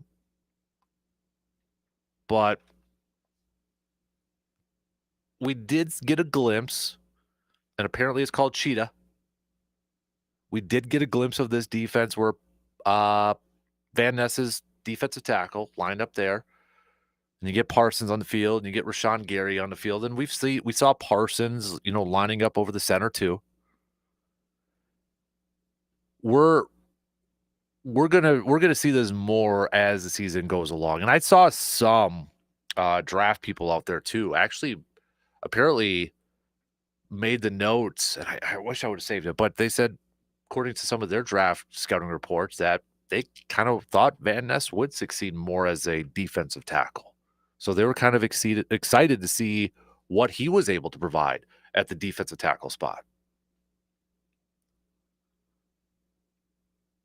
But I think that's awesome to see a guy like Micah Parsons, who's coming in obviously with a lot of fanfare. I mean, you look at these last week and change, okay?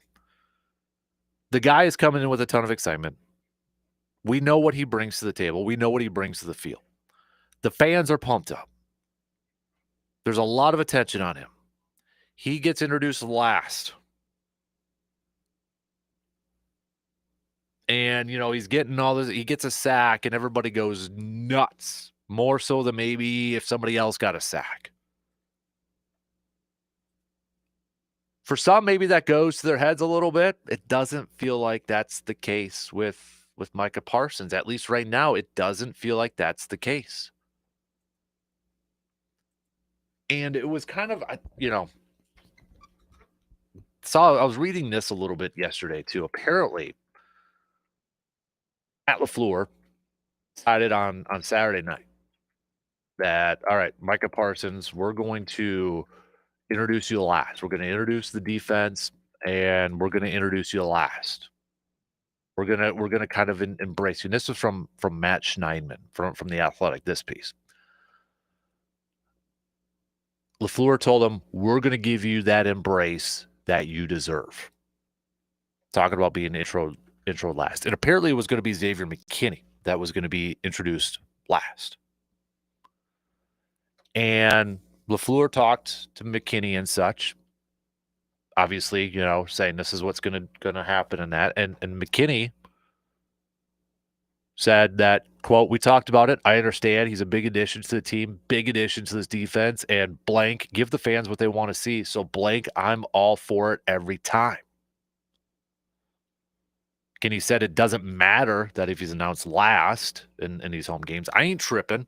As long as we go out there and win these games and play how we just played today, I'm good.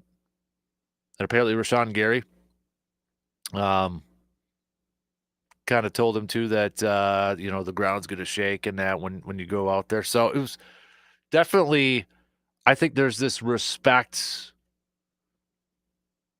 amongst this team, amongst this group. They know what's at stake. They know what's potentially in front of them. And it's I don't know, it's kind of cool to see some of these stories, to kind of see some of these little write-ups come out. And I'm more excited now to see the growth of Lucas Van Ness. I mean, rewind it to the beginning of the season, and we all knew Lucas Van Ness was entering a huge year 3, a pivotal year 3. It does take some of that pressure off of him for this season. And maybe that's what helps him. Maybe that's a benefit for him too. I mean, we all know Micah Parsons is going to draw a ton of attention. That's going to open up the doors for everybody else. But to have somebody like a Parsons in his corner and to sing all these praises about him, I almost have higher expectations. I don't know if this is legit or thing, but I almost have higher expectations for Lucas Van Ness. Maybe I'm crazy for thinking that. But I think I have a little bit higher expectations for Van Ness now this year because he's going to have the benefit of having Micah Parsons on the field, but also because he's got him in his corner. And Parsons is already, with some of those comments saying, hey, this dude's good. I'm going to make sure he has the best year ever. I'm going to make sure he's going to go out there and dominate. So I almost feel like, all right, maybe that expectation is a little bit higher, but I also feel a little more confident that's going to be the case, that it's actually going to happen.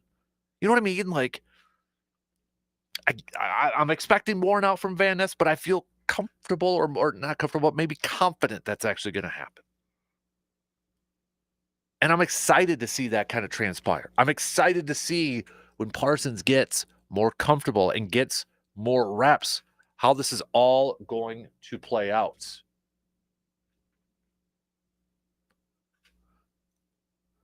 But it just seems like Micah Parsons has been saying everything he's been saying and all the comments he's been saying about the team, the goals, teammates, coaches, and that.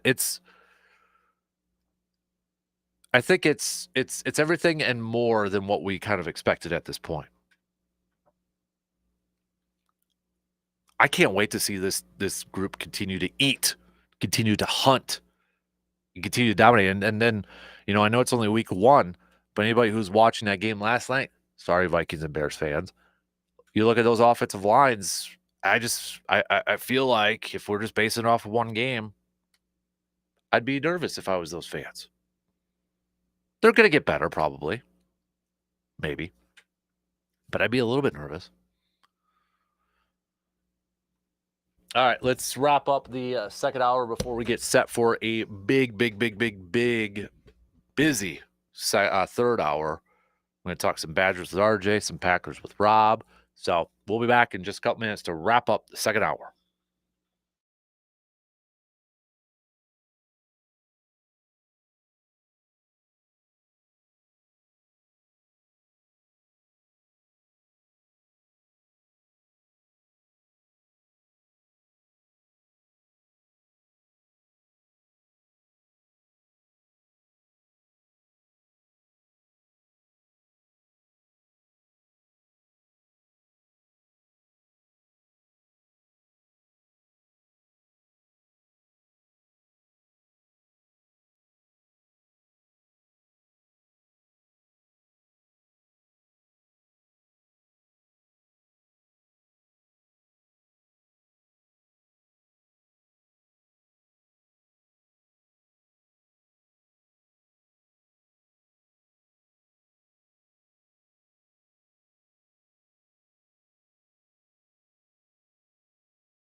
There's always stuff going on at our good friends, the VFW Post 305, located on Star Avenue in Eau Claire, including our Packtober Fest coming up Sunday, September 21st. First 35 that stop on over.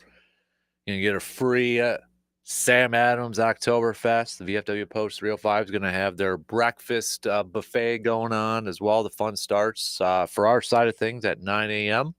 We'll do a special Green Bay pregame show live on the air from 10 to 11. We'll have some giveaways and some other fun stuff going on as well. So put it on your calendars.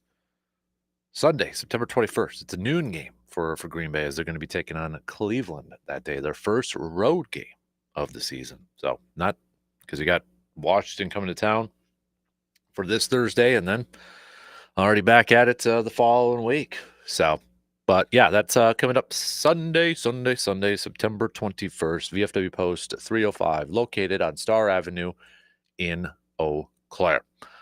Packers should be back on the field this today, a little practice and such. We'll find out more on their injured list. I think we're all kind of just crossing our fingers for a lot of these players. Now, I'm sure, some of the guys who are listed on here as maybe DNPs from yesterday, maybe just being a little bit more, I don't know, how do I want to say it? Not really cautious, but I mean, I would expect most of these guys to be playing, like, for example, like Jaden Reed was a DNP. At this point, I would expect him to play. But I think there is a concern about Aaron Banks and Zach Tom. Now, Zach Tom obviously is the one that worries me the most if he's not able to play in this game. Because I think Aaron Banks, it's like, okay, you could slide in Jordan Morgan. But if you're losing your right tackle and you're losing two starters then, if you're losing two starters, then your depth is really, really going to be called into question here. And you're just like hoping and praying that you don't have any other issues on that offensive line throughout that game. Because then you're like an injury away from saying, oh, now we're really testing our depth here. I wouldn't be surprised if either of these guys don't play because of the quick turnaround, especially Zach Tom. They may be looking at this thing more from a long-term standpoint, but we'll see because we're going to talk with Rob in under an hour from now. But how do you help that out? How do you help out this offensive line, especially going up against a defensive front that had success going after the quarterback last week like the Commanders did against the Giants? Now, I know the Giants' offensive line probably isn't as great as the Packers, even though they got a former Packer on there, and John Runyon Jr. Have success running the football. If you want to limit that pressure, if you want to limit a team from continuously going after your quarterback or continuously having pressure, have success running the football, keeping that defense honest. But just man up. Man up. If your number's called, go out there and get the job done. If you're offensive lineman that's replacing Tom or Aaron Banks, man up. Go out there and dominate at the line of scrimmage. Win in the trenches. Win in the trenches. No excuses. Maybe we see a little bit more of a quicker passing game employed. But I think the biggest keys are going to be getting that running game going with Josh Jacobs. But just winning your battles. Going out there and getting the job done. You want a chance? You want an opportunity? Your number's called? Take it and run with it. We'll break down this game, obviously, a little bit more later on in the week when we get to it. But, man, this is a good test for a short week 2. You got a mobile quarterback with Jaden Daniels. You've got Debo. You've got Terry McLaurin. Dan Quinn's defense, which Matt LaFleur is obviously very familiar with. This is an interesting matchup.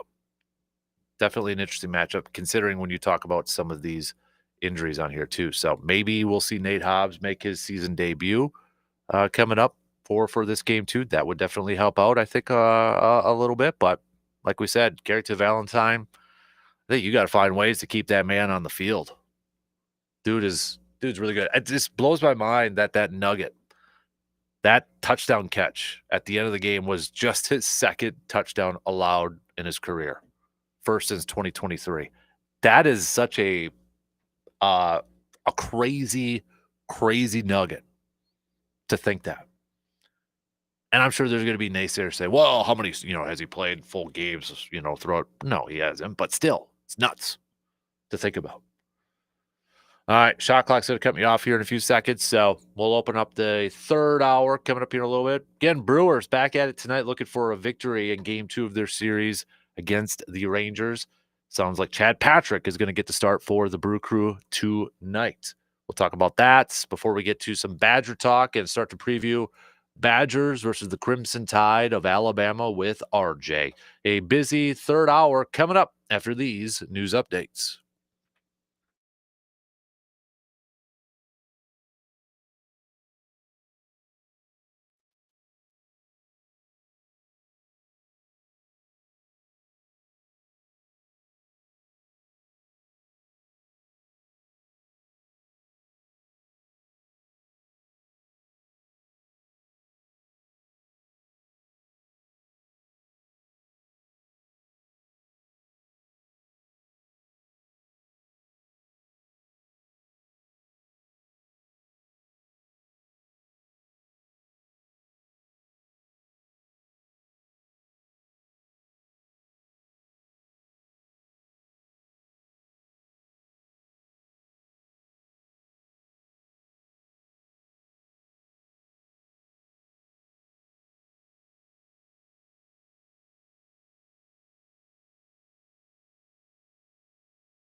Third hour kicking off right now on this Tuesday morning, and we've got a busy third hour coming at you. Coming up in just a little bit, we're going to switch gears and talk some Badger football with Mr. RJ Cardinal around 8:15 this morning. So we'll catch up with him. And then about 8:45, we're going to talk with our good buddy, Mr. Rob Demovsky from ESPN, Packers NFL Nation writer Rob Demovsky.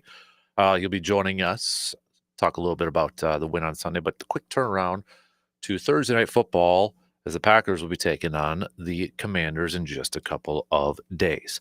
It is a Toyson Ford Grind My Gears Tuesday. So what is grinding your gears? You can let us know by hitting us up with a quick text at 715-830-1912 on that Shoe Doctor's bullpen line, or you can comment on the video stream, YouTube, Facebook, Twitch, or Instagram. Any one of those would work as well. Brewers are back at it tonight, coming off of a loss last night against the Rangers, a 5-0 loss. Just kind of, grand slam given up by Quintana in the fifth, and he was dealing before that too. But then you factor in some base running blunders by the Brewers and just some drop foul ball on that. It felt like it was one of those nights. Felt like, all right, it's not our night. We've seen that. Anybody who's played at any level has kind of been like, yeah, it's just not the night tonight. And it kind of felt like that for the Brewers. Quintana wheeling and dealing, but then one mistake, and that was the difference. They had an insurance run in the seventh, and Brewers not able to manufacture any runs last night. So they'll try again tonight. If you look online, starting pitching matchups, it'll say TBD for the Brewers, but Adam McCulvey saying it's going to be Chad Patrick on the mound for the Brewers. So Jack Leiter is going to get the start for the Rangers. He's 9-8 with a 3.74 ERA. Possibly also see Rhys Hoskins back in the lineup today. He has a locker. It was reported yesterday. It sounds like he's going to be activated today. Whether he's in the lineup or not, that remains to be seen. But Rhys Hoskins sounds like he's back with the ball club, and now we'll get our answers to see how the Brewers kind of manage this and how they kind of divvy up the ABs, the at-bats, and try to figure everything out here. Now it's up to Pat Murphy and his staff to figure it all out, and I'm sure they will. I'm sure they'll get down to it and figure this whole thing out. I got confidence in it. So when you look at, even though with the Brewers lost yesterday, the Cubs also lost. So that magic number actually went down to 11 for the Brewers to win the division. Remember, it's a combination of wins and losses here. So they actually did inch a little bit closer here. But if we take a quick look at how everything is standing right now, not a whole lot has changed. Even with the Rangers winning last night, they're still 1.5 back from that final wild card spot. So, yeah, you're going to get the best out of the Rangers right now. They're trying to get back into this thing.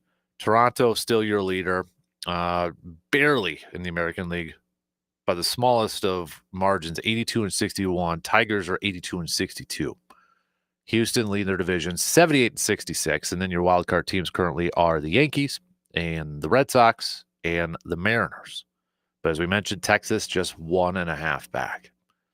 National League, rinse and repeat right now. It's Brewers, Phillies, Dodgers. Dodgers did get 80 wins. Brewers did not get to 90 before the Dodgers got to 80. Then it's the Cubbies, then it's the Padres, and then it's the Mets. But now we got the Giants, who are just 3 games back, trying to chase the Mets right now for that final wild card spot. And you look at the Mets, they're going up against the Phillies here. And the Phillies have something to play for here too, not only just for their division and keep pace, but they're trying to catch up to the Brewers and maybe get that top spot in the National League and maybe the top spot in all of Major League Baseball.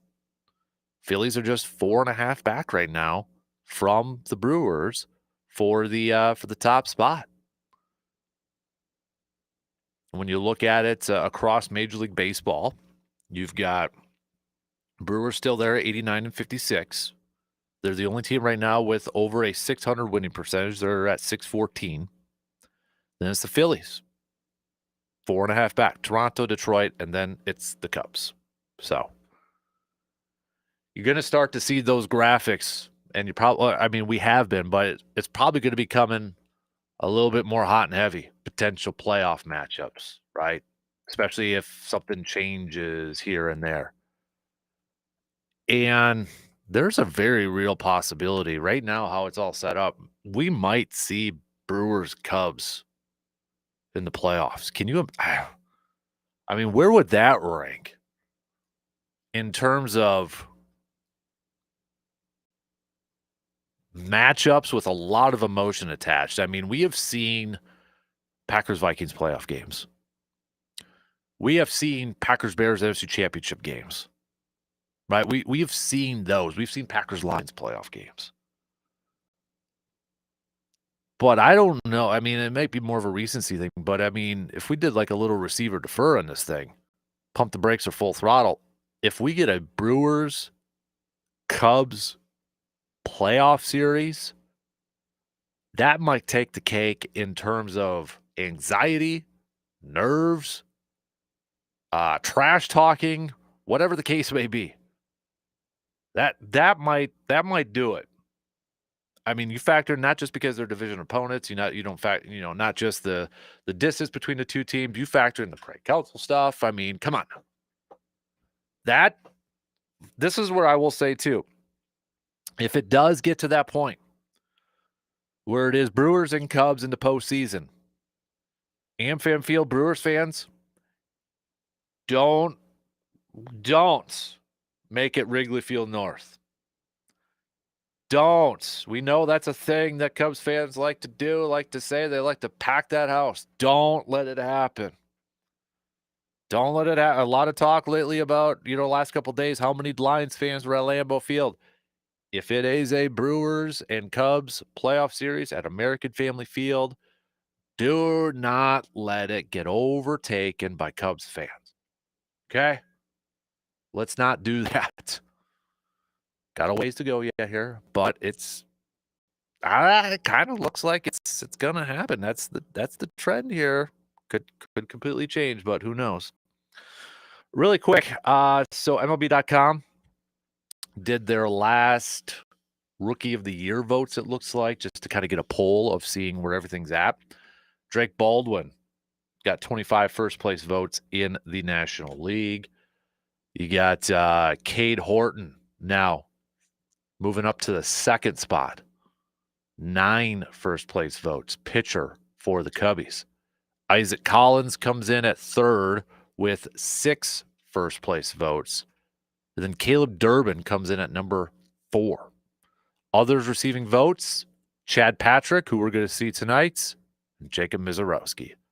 I mean, Mizorowski, after his first few starts, he was number 1 on the list. And he's come down, back to earth here a little bit. He's not going to win Rookie of the Year. I don't think Isaac Collins is going to be able to catch Drake Baldwin.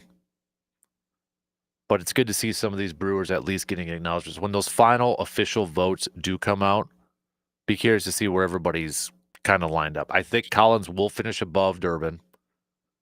But will Chad Patrick finish above Mizorowski? Where will Mizorowski finish in this whole thing? So, reminder: first pitch for the game tonight, 7:05. Yeah, 7:05. You'll be able to listen to it on the radio dials, 105.1 FM and 790 AM. Coverage is going to begin at about 6:30 tonight. Game 2 of this series between the Brewers and the Rangers. Then they'll wrap it up tomorrow afternoon, 1:35 first pitch, before returning home. Well, they have an off day on Thursday, but then returning home to take on the Cardinals for a 3-game series at American Family Field. All right, let's switch gears coming up here. So, want to talk some Badger football.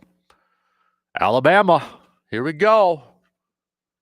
Hi, let's do a little bit of a test, a gauge. Where you all at? Vibe test. That's what I'm trying to say. Oh, vibe test right now. Where are you at, Badgers fans, with this upcoming matchup against Alabama? Did what we saw from Alabama week 1 maybe give you just a little bit more, maybe not a lot, but maybe a skosh, an ounce, a sliver of hope that somehow this Badger football team can maybe upset Alabama? Or maybe you're kind of like me and you're like, I think that loss might have really focused Alabama's because they can't afford another loss like that. So I don't know, but we'll talk to RJ about that. Also go back to the Middle Tennessee game, kind of a tale of two halves.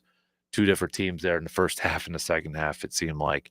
And then right after RJ, we're going to talk some or get back to talking some more Packers with Mr. Rob Demovsky from ESPN. So we'll take a quick break, and we'll be back with Mr. Cardinal coming up after these quick words.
Generate code, edit images, multitask without lag, draft emails, summarize documents, create live translations, and even extend your battery life. That's the power of Dell AI with Intel Inside. Upgrade today by visiting Dell.com/deals. That's Dell.com/deals.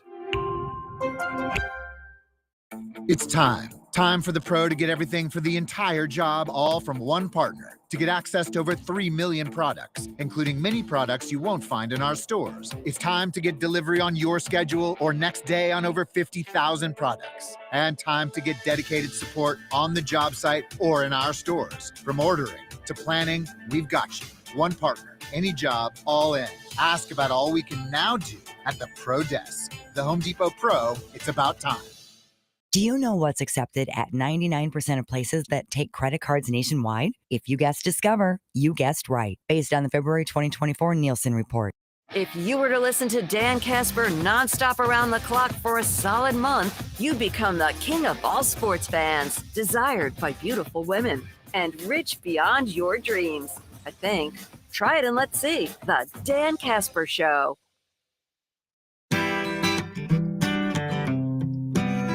When it comes to glass, Post Glass and Mirror in Chippewa Falls does it all. From replacing a cracked windshield to custom glass for your home or business, their work is precise and built to last. They handle shower doors, mirrors, window repairs, and commercial glass projects with the same attention to detail every single time. The team is professional, friendly, and committed to getting the job done right. For quality glass work of any kind, Post Glass and Mirror is the place to call in Chippewa Falls. Let's talk some college football this morning, and let's bring in our expert, Mr. RJ Cardinal. RJ, how you doing on this fine Tuesday morning? Oh, doing pretty good. How are you? Not bad, man. Not bad. It's, we're now fully into football with the NFL kicking off. We're already heading into week 3 of college football for at least D1 and such. So it's definitely full-time football now. Gotta love it. Yes, it is. Yeah, no, it's great. Like when you can start watching football on a Thursday through Monday, and then a couple. Let's see, late August, I think, or late October is when Maction starts. So you'll have football every day for at least through December when bowls start, and then NFL and college football playoff heading into the playoffs in the NFL. So good busy football months here. Absolutely, dude. So obviously a big game coming up this weekend for the Badgers in Alabama. But before we get into that, I would imagine that maybe you were like me and maybe a lot of other Badgers fans that kind of question what were we witnessing in the first half against Middle Tennessee, maybe specifically in the first quarter there. I mean, what was the feeling like at the stadium for you and everybody else? Yeah, the first quarter and then the way the first half ended, it was one of those of what's going on here. It wasn't even a thought of we're looking ahead. I mean, when you can't get a rush going against Middle Tennessee, and you're being pig-headed about it, I think we probably could have had a lot more passing on them. But rather than taking what was being given to the Badgers, where intermediate to long range passes were open, they really tried to force the hand at making the rush work and establishing the run, which, if people want to say that's Wisconsin football, it had been, but even under Paul Christ, Christ would run the same play out of 4 different formations if it was available on every different play, and that included if it was a passing play that would work. Now, the really between the tackles is where the rush didn't work, and anybody who says, well, you take away the runs from the wide receivers, and this was a horrible rushing game.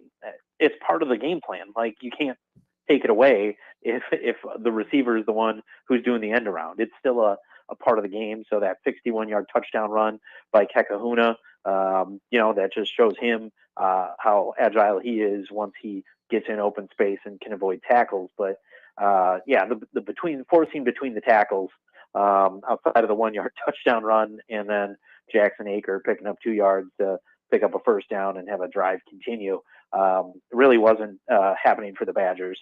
But other than that, once the half turned and, Danny O'Neill said, we're not really representing Wisconsin here. We got to pick it up. This isn't right. So it really seems like a flip was switched at halftime and a different team came out. Yeah, so we saw that the defense lock them down, shut them out. 28 points total in the second half. What in your opinion, what did they do different? What was completely different from that team in the second half? They started, especially offensively, they started taking what was being given to them. We saw more downfield passes to open things up. We saw them kind of get away from running between the tackles and taking advantage of the team speed and getting to the outside. Defensively, heck, you gave up 10 points. I think the defense was doing pretty good. The touchdown at the end of the half, how many yards was that? Like, they had it at their that was they had to like get their own 30 or something like that. I'm really blanking on what it was, but it's a short field touchdown. It's like defensively, I was still happy with what I saw. Was it a little too close? Yes. Did the offense start slow like it did the week prior? Yes. I mean, still having the issues like last year and the year before where the offense started too slow to almost, against better opponents, probably make up for some of the scoring that was done. But, when in the second half, things were clicking. I mean, starting with the second quarter, it was better play, and minus the turnover. But you scored 14 points per quarter from the second on. So, good on them. And it's good to have at least something like that in that memory so you can recall what you can do as you move into a tougher opponent this week. Mm-hmm. So let's kind of take a look at the game against Alabama this week. First of all, have you heard or do you know if we're going to get our starting quarterback back for this game? They did put the depth chart out, and he is not listed on it. So Billy Edwards is not on the depth chart. I don't know what that means right now. But as of now, it's going to be Danny O'Neal, and then the transfer from Southern. I always blank on his name because the three that are the highly touted ones, and the transfer from Southern Illinois. I know where he's from, but he's listed as the number 2 right now. So it doesn't look like we'll be seeing Billy Edwards play versus Alabama. But again, I do think we finally have a capable backup.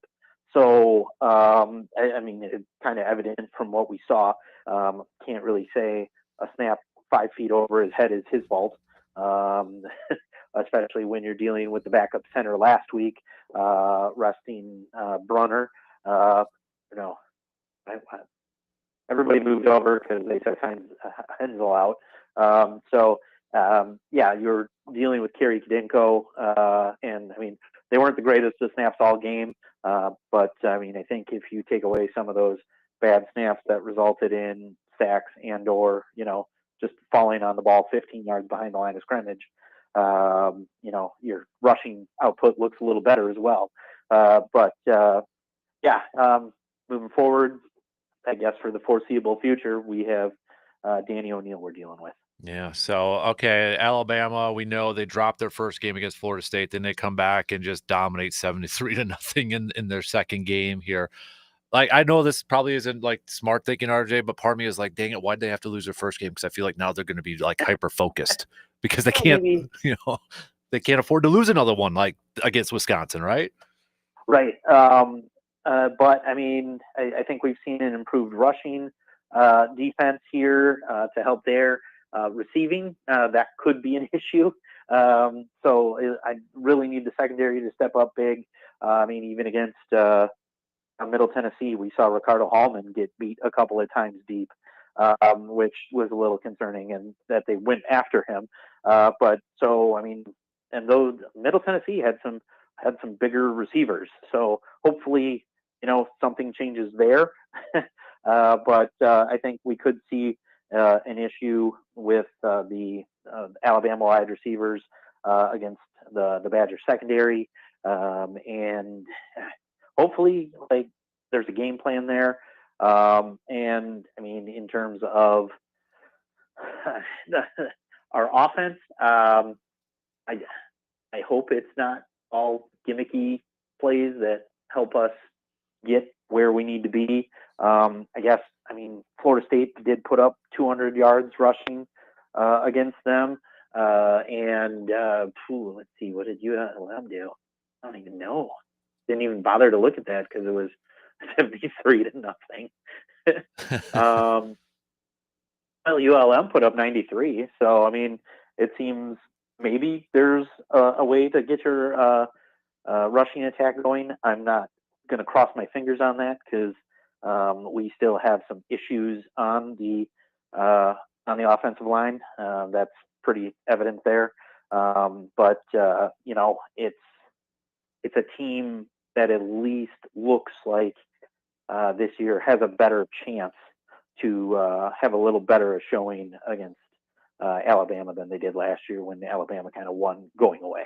So with that too, let's, I don't know. I want you to save your pick to the end here and that, but maybe for fans who aren't expecting a whole lot from this game, or expecting a win, I should say, from Wisconsin for this, what is it that you want to see from this Badger team besides the win? Because we all want to see the win. Is there something? Is it just like, hey, let's keep it within a touchdown. Let's see them go toe-to-toe against this team. Is there something specific outside of the win that you want to see from this Badger team? Don't lose your cool. It's like, don't crumble if things aren't going your way. Show me a competitive team that at least keep fighting. I don't think anybody's really expecting Wisconsin to do anything against Alabama, so just don't allow yourself to kind of get away from whatever it is your focus is on.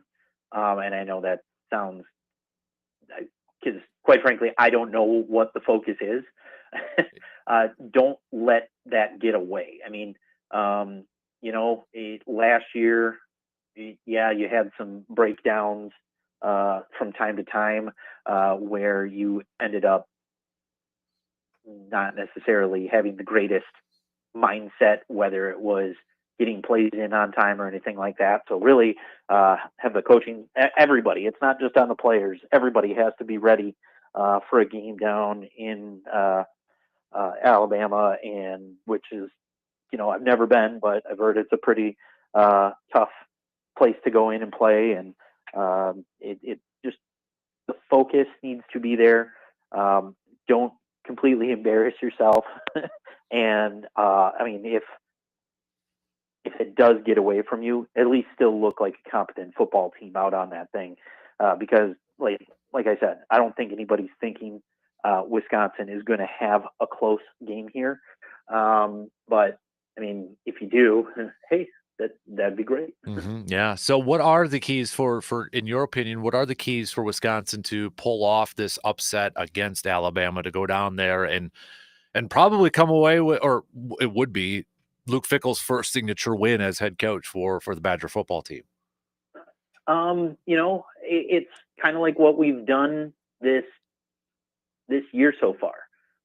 Limit the amount of time that Alabama's offense is on the field. So control that clock. And I know actually that happened last year. We won the clock battle there.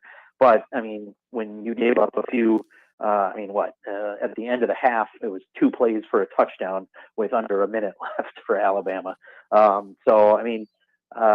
Control that clock. And I think the secondary is really going to need to step up and show they're able to compete with Power 5 school or Power 4 schools and be able to cover receivers. And I think that's really the key: passing defense and control the clock and score. Because we've put up touchdowns rather than field goals or punt the ball. But could say that about anything. But I really think that's as simple as it is for Wisconsin this weekend. Is this the portion of the schedule now where, okay, Wisconsin took care of business their first 2 games like they were supposed to? Is this when we start to see who the real Wisconsin team is, or is it after this when they get into Big Ten competition? I think this will give us an idea because, like I said, you're going up against better opposition, a ranked team, the first one on your schedule of this year. It might look like Michigan won't be ranked by the time you play them, depending on how they keep playing. But yeah, you're going up against your first real test before you get into Big Ten play. But especially since you're going to have a bye week heading into the Maryland game, it's your first real test. It'll show. It's the nationally televised game at 11, so it'll show the country. maybe where Alabama's at and where Wisconsin's at in terms of whether people think Alabama's still going down a spiral under DeBoer and where Wisconsin stands in their rebuild. So yeah, this is that first real test that's then going to go along with that run in October. So not putting anything against Maryland there, but I think that's one of the few games we're still favored in. Yeah, Alabama, first real showing of what Wisconsin has the potential to be for the rest of the season before you get into that Big Ten slate. Last question before I ask for your prediction. If Wisconsin does pull off this win against Alabama, how much does it change the season expectations for this team? I mean, I doubt since they're not receiving votes, it's not like you're going to get ranked all of a sudden. I think everybody will just assume Alabama's bad.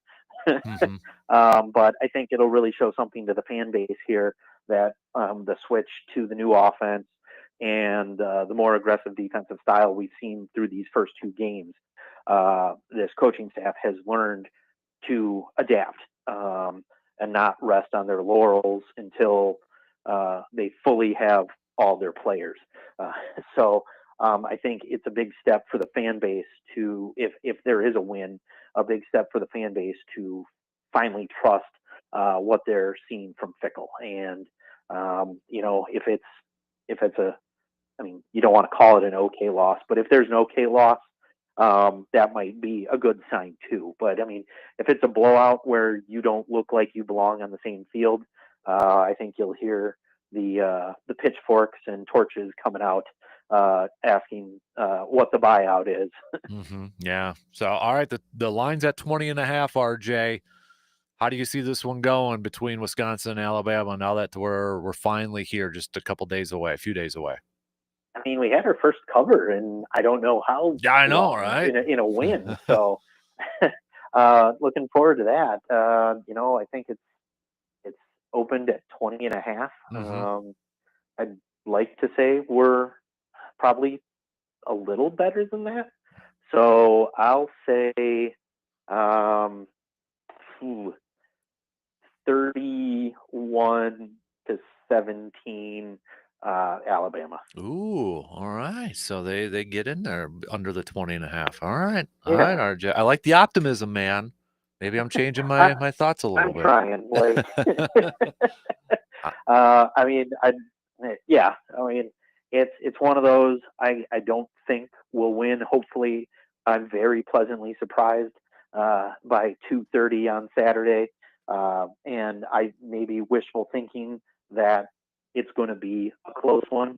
But I mean, just from what I'm seeing from a defense that's vastly improved over last year. And I don't think it's because they have all their personnel.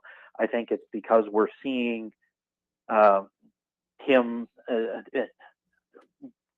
we're seeing Tressel send players, like being aggressive, like he said he would be. And I think that's really helping out here. Maybe you actually have a front seven that can play this system now, where you can line up guys closer to the line of scrimmage and just send them. It does seem we're getting to the quarterbacks a little easier. Not saying that, we've been playing the best offenses in the world, but I mean, your defense already has now 3 interceptions on the year, 4 all year last year. Sacks are up there as well, when I think there was 17 last year. What did we have against them? Let's see, where is sacks?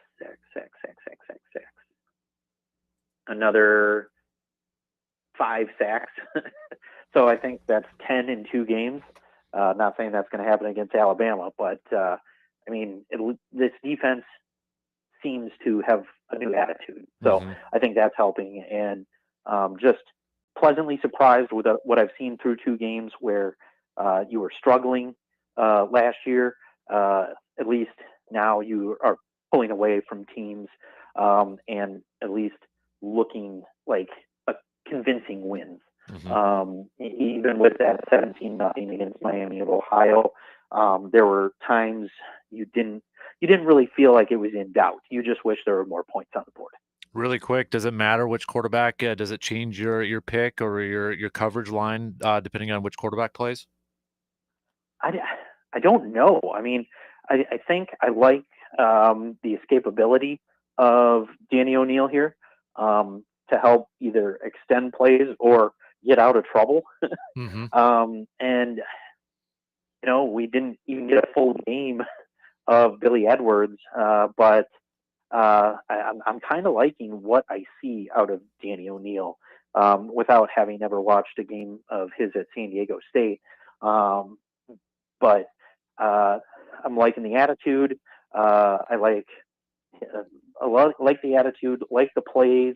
There's a couple where he's still forcing things, and that's going to happen. But I mean, he seems to be safe with the ball. I'd like to stop seeing the wheel routes to running backs behind the line of scrimmage because those aren't even working against Miami of Ohio and Middle Tennessee. So just extend the field. Help your running game out by getting people away from the line of scrimmage. Because I mean, there were times where Middle Tennessee had 10 in the box, and we were being pig-headed and passing at under 5 yards from the line of scrimmage or trying to run and right up the middle. And when you got 10 guys in the box, that's a little hard. Right, exactly. He's RJ Cardinal, our Badger analyst. Dude, appreciate it as always, man. I would love it if we're talking about an upset victory next Tuesday when you're on, man. I would love it. Don't party too hard if it does happen, though, okay?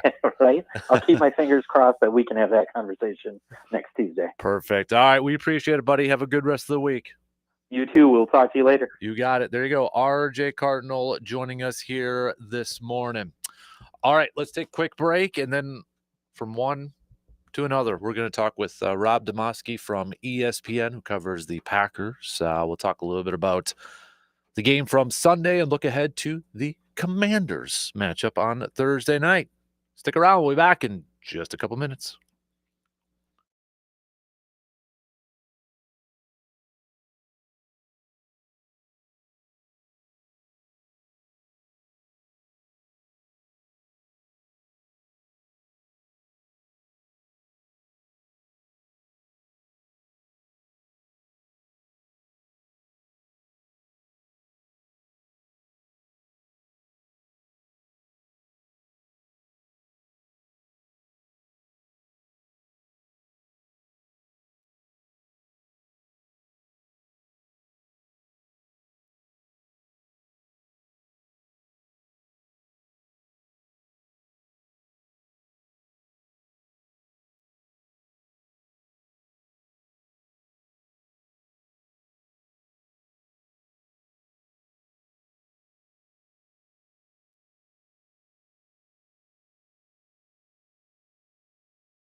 Presenting Again Fling's love story.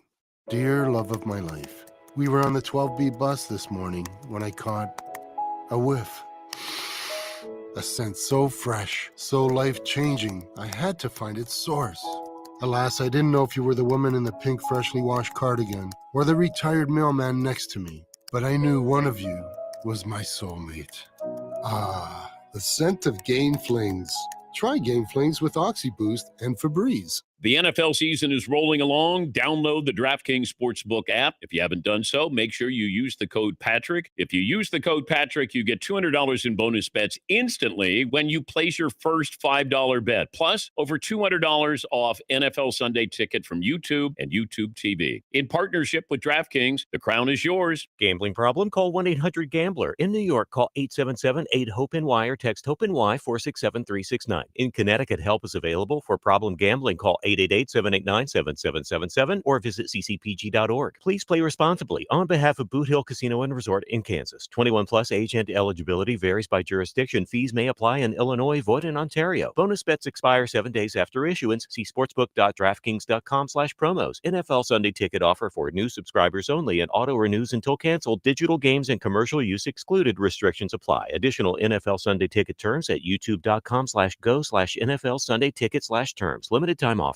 Do you know what's accepted at 99% of places that take credit cards nationwide? If you guessed Discover, you guessed right. Based on the February 2024 Nielsen report. Maybe you missed parts of the Dan Kasper Show because of the clown that lives in the sewer. You will do. Don't worry. You can get highlights of the show on the Man Cave podcast, available on your favorite podcasting platforms.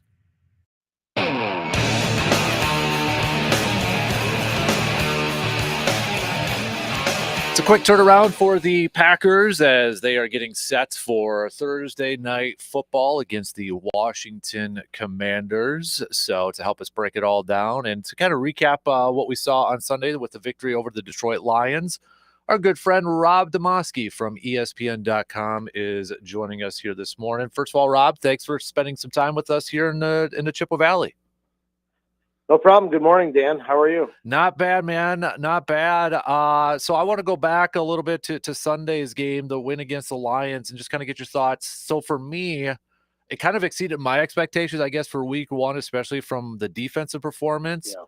Did it exceed your expectations a little bit, just how well that defense played against the Lions on Sunday? Yeah, a little bit. It does make me wonder a little bit how much the Lions are, missing their offensive coordinator, who we saw coach the Bears last night. Mm-hmm. Their offense, quite frankly, looked pretty ordinary. Maybe it's just early in the season, or maybe the Packers defense really took them out of whatever they wanted to do. Going back and watching the game again, their run defense, the Packers' run defense was outstanding. Guys weren't out of gaps. The defensive line did their job, allowing linebackers to make plays, and that's why you saw relatively big tackle numbers from Edgerrin Cooper and Quay Walker. And quite frankly, the secondary wasn't really tested. And to me, now that you have Micah Parsons, the secondary is maybe the only real question mark on this defense. Mm-hmm. So for someone who was at the game on Sunday, and you've covered the team, I believe, since 1997, have you experienced anything similar to the reaction that Micah Parsons is getting from both the fans and his new teammates? Yeah, I'm glad you said the second part. The fan reaction was definitely, to be expected. People are really excited about it. The sideline, though, and the way guys have embraced him maybe caught me a little bit by surprise. This team hasn't done this kind of move. They haven't brought in this kind of a player in the past. So I guess, you're never really sure how it's going to play with the other guys. But, when he ran out last out of the tunnel, all the guys were hyped. When he had that sack, I mean, all the guys on the sideline went crazy. Even when he went out, Dan, for his very first snap on that first third down, like you could just see the guys sort of move a little closer off the bench to the sideline just to get a glimpse of Micah's first play. So that's an underrated aspect of this move. Yes, you get a great player like Parsons who's going to do a lot of things, but it also maybe had unintended consequences, just how much juice it gave to the locker room, I guess, really. I was reading your latest piece where you talk about Lucas Van Ness and Micah Parsons, who had some really positive stuff to say about Lucas Van Ness. And, I think in training camp preseason, a lot of us were really focusing on, okay, how good is Lucas going to be this year entering year 3? And, he loses sort of his starting job. He's going to get a lot of snaps in that, but kind of loses his starting job with Parsons here. But am I crazy to think that maybe this actually puts Van Ness in a better situation now? No, you're not crazy at all. And I think that's going to really benefit him. I will say this before, and I did not get into this in the story because it really ended up taking on a different turn with Parsons' arrival. But I'd been thinking about writing about Van Ness, really all training camp. And I remember talking to him about midway through training camp, and he had made some plays in practice. I asked him what the difference was, and he said confidence. And I said, well, where did that confidence come from? Because, quite frankly, he really hasn't done a whole lot in game situations. And he talked about their new defensive line coach, DeMarcus Covington, about how he's just simplified things and really shown Van Ness the way. So I think he was poised to maybe have a little bit of a better year anyway.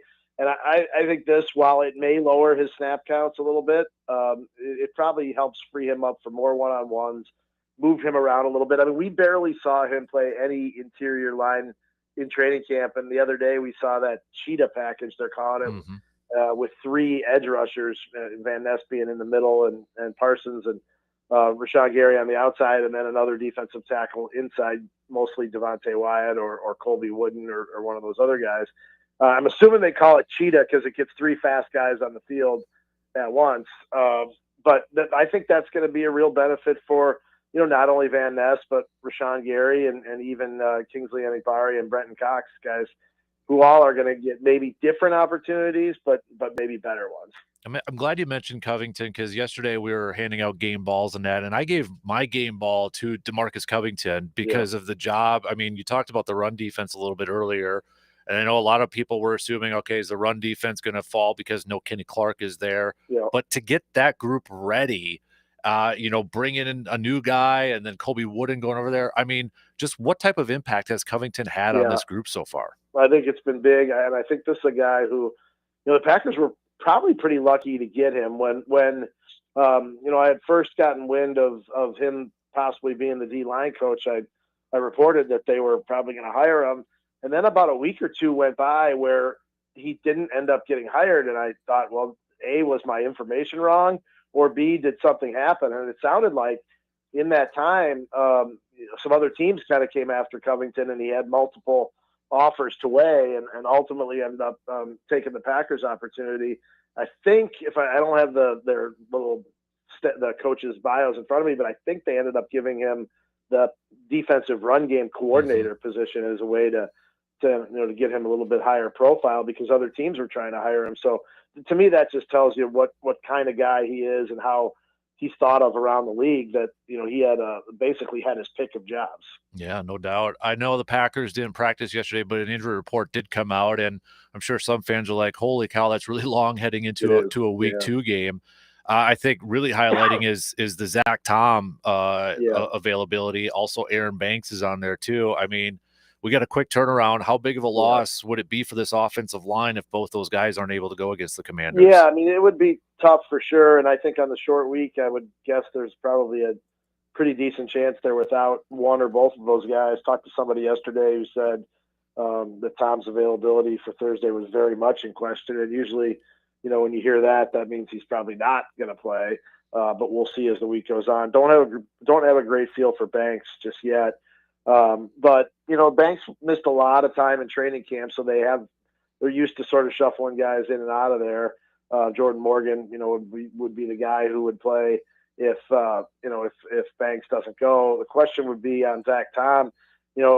First they used Darian Kennard, the guy they traded from Philly late in training camp. I actually thought he did a really nice job. And then at the end, they threw Anthony Belton, the rookie, in there, presumably just to get him a few snaps. I would assume they would go with big number 70 Kennard at tackle if Zach Tom doesn't go. One more question for you, Rob, before we let you go. Jordan Love in that game on Sunday, did he look more calm, a little bit more comfortable? I mean, what were your impressions from what you saw from Jordan Love against the Lions? Yeah, I thought he looked pretty patient, I guess would be the word I would use. He had one throw that was way too risky that almost got picked off, but he had pressure in his face, and really that was one of the only times that they had really felt much pressure. He was pretty clean most of the day. He missed the throw early. I think it was to Tucker Kraft, just overlet him down the left side. But otherwise, I thought he was really good and really sharp, especially considering, how little time not only he had, but had with guys like Jaden Reed and Dontavion Wicks. Those guys missed a bunch of camp, and then obviously Love missed a bunch of time with his sprained left thumb. So I thought, as far as starts of the season go for him, I thought it was about as good as you could do. When was he 16 of 22? And, at least 2 or 3 of those incompletions were throwaways. Don't know. Maybe you could grade one of them a drop, but maybe none. So I thought he was pretty good. Yeah, no doubt. He's Rob Demovsky, ESPN NFL Nation Packers reporter, joining us this morning. You can always check out his work at ESPN.com. We appreciate it as always. And did you circle any games on the upcoming Blue Gold basketball schedule now that it was released a week or so ago? I mean, I'm trying to get to all of them, but it's between Roan playing at Eau Claire, my older son Hogan playing at Lawrence, and the Packers schedule. I don't know how we're going to make it work, but I'm going to try to get there as much as possible. Looking for the move-in date a couple weeks ago went great. Everything seems to be settled in, and can't wait to get back there and see some more things. Awesome. Well, Rob, again, we appreciate the time this morning. Looking forward to watching your work throughout the season, and we'll chat with you again soon. All right, Dan, thanks for having me. You got it. There you go. Rob Demovsky from ESPN.com, ESPN NFL Nation Packers reporter. Always thankful for whenever Rob takes some time out of his busy schedule, and especially this week with a quick turnaround with the game on Thursday, for him to be hopping on and giving us his Packers expertise to all of us in the Chippewa Valley and the 715. All right, coming up next hour, I'm going to switch gears here just a little bit. So now that we are officially into week one, week one's officially in the books. All right, I know everybody does it on Mondays, but it doesn't kind of make sense to me because there's still always a Monday night football game. So we're going to do kind of like an overreaction Tuesday. Okay. So overreaction Tuesday. Give me your best or worst overreactions maybe you saw from other fans. Have a little fun with this. Maybe you got an overreaction like Green Bay 17-0. Yeah, it's clearly Green Bay is going 17-0. Maybe that's your overreaction, or maybe you saw an overreaction from another fan base that you're just like, stop. Okay, stop. Give me your week one overreactions. All right.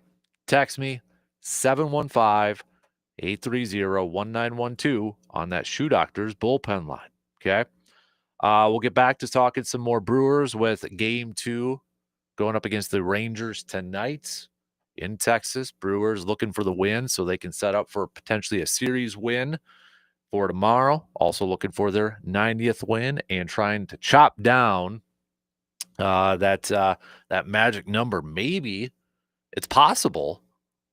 It's possible if it all works out. If the Brewers win, the Cubbies lose again tonight, we could be back tomorrow morning in that magic number to clinch the divisions in single digits. That all works out. I probably just jinxed it right there. So, but we'll talk some more Brewers. We'll talk a little bit more green and gold here in the final hour as well. But send me your best overreactions or your week one NFL overreactions. All right. I got a few. Not saying they're all mine, but some that I've seen out there on the social media world too. So we all do it, right? Especially after week one and that. But give me your best overreactions. All right, also don't forget it. Final call for any Grind My Gears Tuesday. Toyson Ford at Grind My Gears Tuesday. What's grinding your gears? John a little bit earlier said it's not really grinding my gears. It's more of an opposite of grind my gears, but hats off to the dad at the Phillies game that got the home run ball for his son and did not react to Philly Karen. I guess if anything grinds my gears is people like Philly Karen. Yeah, her face has definitely been plastered all over the place. If you have not seen that video, then somehow you missed it, but you can go look it up.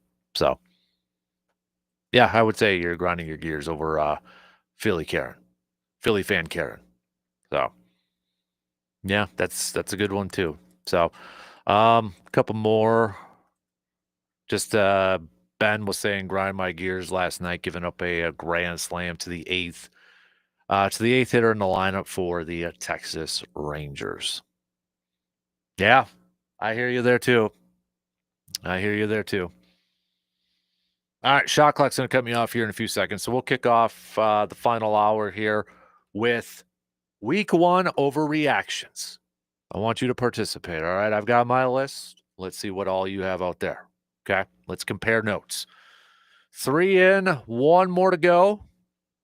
We got news updates, and we'll be back in just a few minutes.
All right, final hour on this Tuesday morning coming at you right now. Big thanks for tuning in, chiming in, watching, whatever the case may be. This hour, we're going to get back to some more Brewers talk as we get set for Game 2 between the Brew Crew and the Rangers. Brewers dropping last night's game 5-0, looking to even up this series and put themselves in a position to win the series tomorrow afternoon. So we'll talk a little more Brewers coming up here. It is a Toyson Ford to grind my gears Tuesday. So what's grinding your gears? We'll get to a few more coming up a little bit later on. But if you haven't yet, you can text us at 715-830-1912. Or, again, comment on the video streams if you'd like. So we got that available over there, too. Week 1 is officially in the books, though, right? Officially in the books after last night's come-from-behind victory by the Minnesota Vikings over the Chicago Bears. We are on to Week 2 soon because we've got Week 1 overreactions. It is time for some Week 1 overreactions. What are your overreactions from the Week 1 of the NFL season? I've got my list. But I want to see if we have any of the same ones. All right, I'll start it off. We'll go back to Thursday night. The Cowboys are better than what people thought. I am not ready to fully buy that yet. I was impressed with what they were able to do offensively in the first half, moving the ball down the field. I am not a Brian Schottenheimer believer. Maybe he will surprise me. Maybe he will surprise a lot of people. But I'm not ready to say that, oh, yeah, they're way better than what people thought. I think that's a little bit of an overreaction. Let's simmer the roll here for just a little bit, because I think part of it is, well, one, I mean, you lose Jalen Carter. That's a big loss in the defensive line. But I think there was probably a little bit of an unknown in terms of like, okay, what exactly style of offense is Schottenheimer going to run in? Well, we found out a lot more motion within the offense than what Mike McCarthy has ran. And that's a Mike McCarthy staple from Packers and Cowboys. I mean, that's not a lot of motion within a Mike McCarthy offense. They did it with Dallas. Maybe it caught Vic Fangio and the Eagles off guard a little bit. But let's see it going forward. And now I think the Cowboys, though, do have a chance to maybe rack up a couple wins here and maybe kind of give the impression that they're going to be a little bit better than what people expected. They got the Giants coming up this week, and that should be a win. Then they're on the road against the Bears. We'll see what that one turns out to. And then Packers, Week 4. But right now, let's pump the brakes. Let's simmer down here a little bit. Whether the Cowboys are better. Colts are a surprise playoff team because of the division they play in. I get it. Colts Nation is probably excited. They're pumped up after dominating the Miami Dolphins on Sunday. Hey, Daniel Jones was good. Give him credit. Overall, the team a 33-8 whooping on Miami, and Miami didn't put up that 8 until the fourth quarter. You tip your cap to him. You tip your cap to Jones, who was 22 of 29 for 272. It was a great game.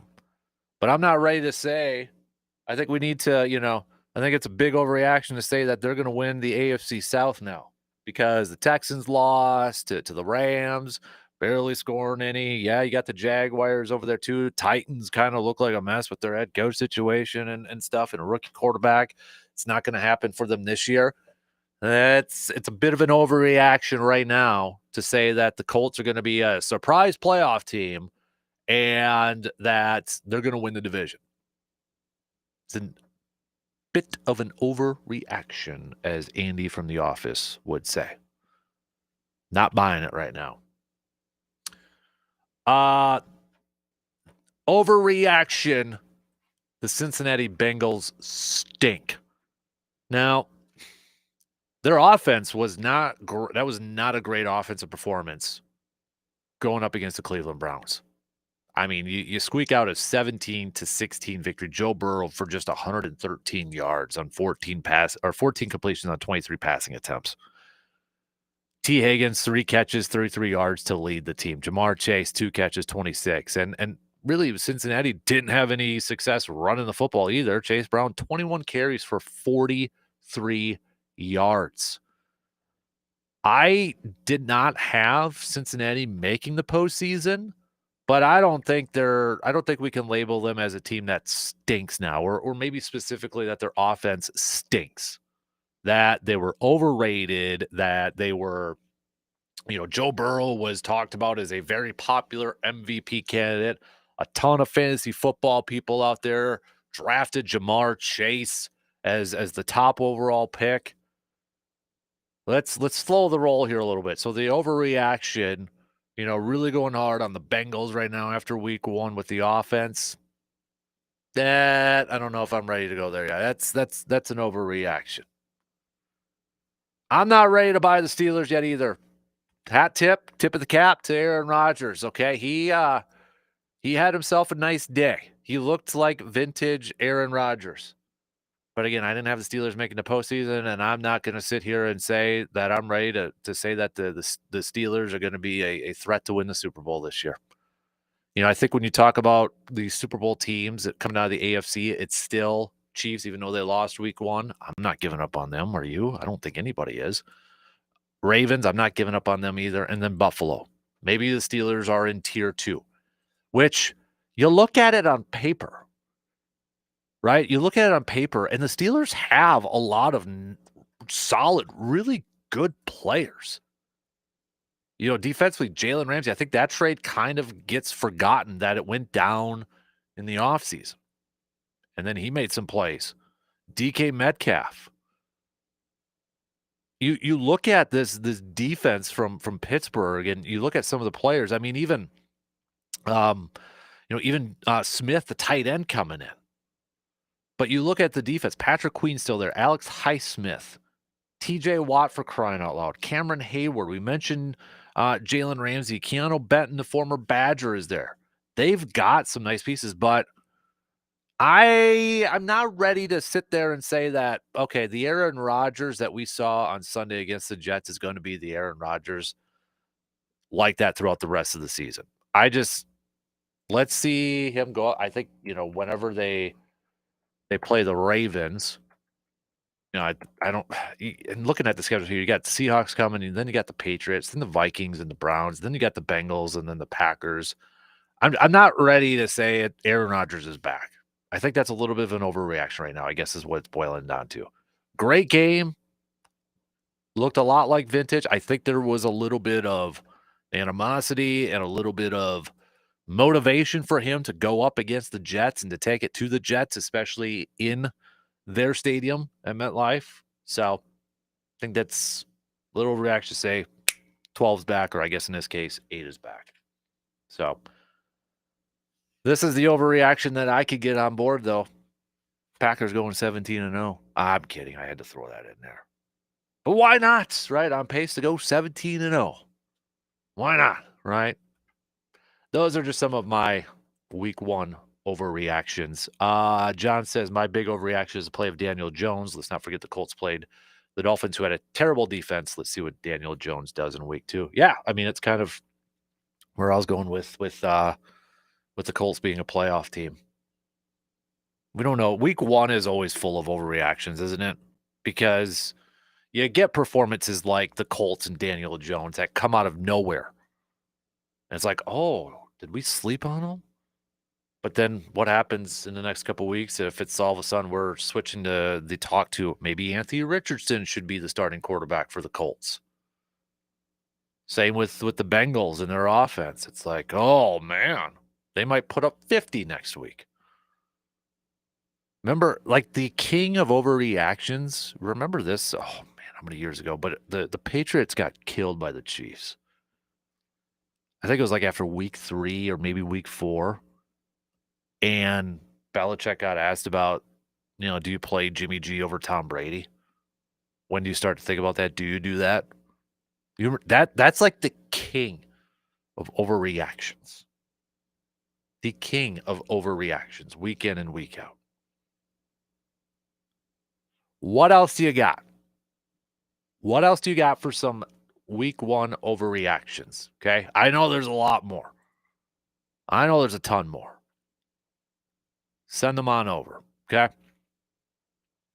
We'll get back to some more football talk a little bit later on, but I want to switch gears and get back to some Brewers talk as we get set for game 2 of this series. Yelly was back, and we might see Hoskins tonight. We'll talk about that coming up after these quick words.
In the market for a new vehicle or maybe a high-quality used vehicle and you're not sure where you should go visit our good friends at Toyson Ford, located in Chippewa Falls, all right? Or you can check out their website, toysonford.net, and peruse and do a little shopping on their new and used inventory.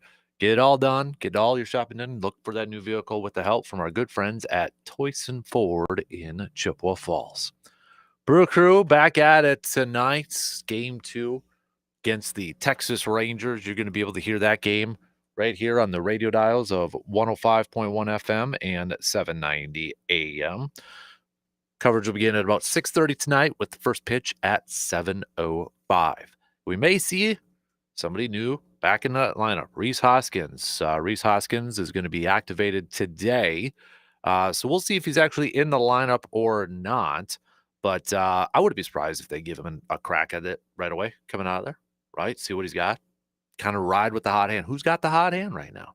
And when you look at the matchup for this game, for this contest too, it maybe kind of, you got a left-handed pitcher on the mound tonight. So maybe we get to see Rhys Hoskins have a chance to get in that lineup and get some ABs right-handed pitcher. So maybe it's going to be Bowers and such. Who knows with a left-handy, because it was a lefty pitcher yesterday. That's what it was. So, but Pat Murphy talked a little bit about it yesterday with Rhys Hoskins, and he acknowledged, was it last week or so? It's a hot topic within the team, trying to figure out how to get all these at bats between Rhys Hoskins and Bowers and Andrew Vaughn and that. Maybe changing the tune just a little bit, but Murphy, I think, has the right mindset on how to approach this, saying, quote, look, I see it as 3 offensive players. That's kind of the way it is in September, even though the rosters don't expand the way they used to. But I look at it as having 3 offensive weapons. And he's right. I mean, that's the way you have to go about it. He's taking the glass half full approach in this thing. But the question now is going to be, and it will always be this, unless there is a move that kind of surprises everybody or such, is how do you split up those at-bats? Or maybe we're making it just a bigger deal than it is. Maybe we're just making this a completely bigger deal than what it needs to be. And it's just going to strictly ride on or strictly be about whoever has the hot bat. If Andrew Vaughn has the hot bat, we're riding Andrew Vaughn until it's kind of evident he doesn't have the hot bat anymore. If Rhys Hoskins has the hot bat, we're going to ride with that. You could factor in a little bit of the DH role. That always helps. But I would expect more times than not, Christian Yelich is probably going to be in that spot for the DH. Yesterday we were kind of like, okay, with the back issue, maybe he's not going to be, playing the outfield as much anymore. I mean, he barely has played the outfield, but, that could have been an option. It's like, okay, maybe you can get Yelich over there, Cheerios at center. You got Frelick there, and Isaac Collins maybe loses some ABs and such. But, that way you can get maybe a little bit more power in there by having Rhys Hoskins as your DH or Vaughn as your DH and that. I mean, there's options. And I think that's what you want right now as a manager, as a team, and as a fan. We want options. We don't want to be scrambling. We don't want to be trying to figure out, all right, can we kick the tires on this person and just kind of, pray to Joe Boo and the baseball gods that he's going to be able to give us something? I mean, we don't want to be in that situation. We never want to be in that situation. But it is going to be interesting to see how Murphy and this ball club does manage the ABs. Because Rhys Hoskins is going to want to be in there almost every single day. I mean, he's a veteran. He's been in the postseason before. He's been, deep runs in the postseason. It's probably his final year with the Brewers. So, yeah, I'm definitely curious to see how this all kind of plays out. But it's a good problem to have. It's a really good problem to have. Yelly was also back in the lineup last night, and he apparently did see all the all the talk about his back issues, all the concerns about his back issues, and he kind of shut that down, not only with his talk before the game yesterday, but also the way he hit the ball, or his talk yesterday saying, "I was not worried for a second about it. I knew when I missed time that it was going to spiral out of control with the stories and the narratives and all that stuff."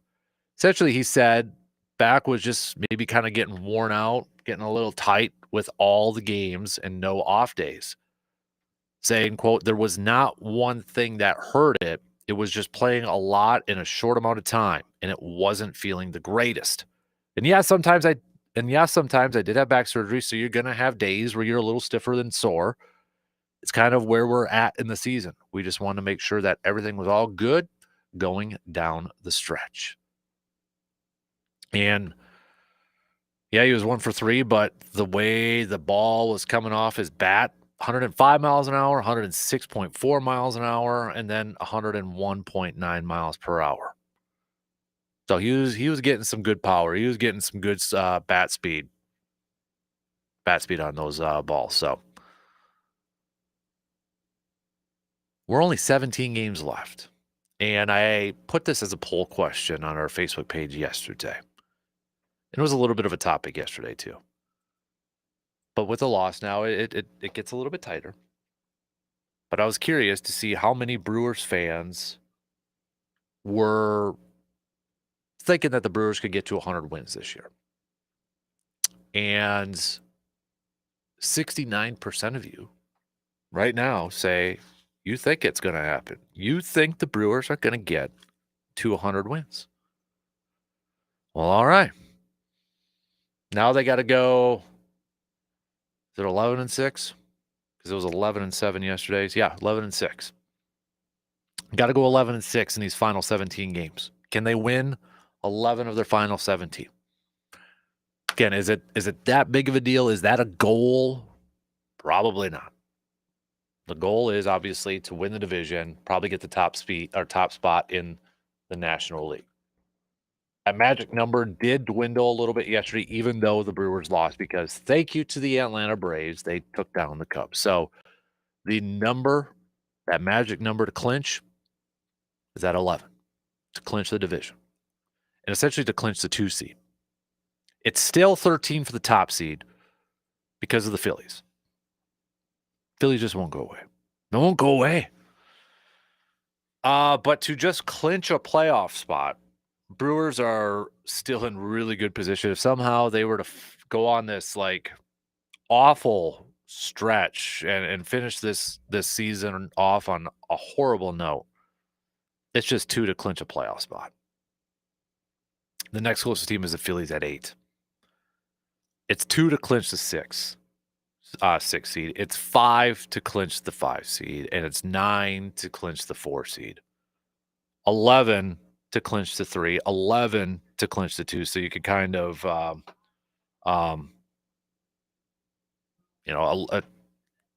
it's 11 to clinch both the 2 and 3, but it'd be the 2. So 13 to get that first round bye. 13 to get that first round bye. And I shouldn't say just the first round bye because you got the 2 seed there, but 13 to get the top overall seed. And right now, the way the playoffs would be set, I mean, there's a chance. It's actually increasing in chances that we could see the Cubs. And I don't know about you all. If there's one team I don't want to face in the postseason, now on one hand, it would be exciting because you're going to have that rival, right? You're going to have that intense rivalry. You're going to be like, okay, I'm dialed in. I'm checked in. I'm ready to go. I feel like I'm playing this game right now because it's Brewers and Cubs. I feel like it's going to happen. Or not. I feel like I'm going to get suited up and go into this game. On one hand, I want that feeling. It's intense. It'd be nerve-wracking. My blood pressure would be up with every single pitch. I'd be on the edge of my seat. Don't talk to me while I'm watching the game unless the Brewers are up by like double digits because I want to beat them that bad. I want to beat them that bad. But on the flip side, it's like And I guess it almost kind of sounds like, would it be an easier path to get to the World Series? I guess the one team from just a straight up baseball standpoint that I don't want to play would probably be the Cubs. And it's not to say like, the Phillies would be an easy out or the Dodgers or anything like that. It's just, I don't know. The one team I probably don't want to face is the Cubs.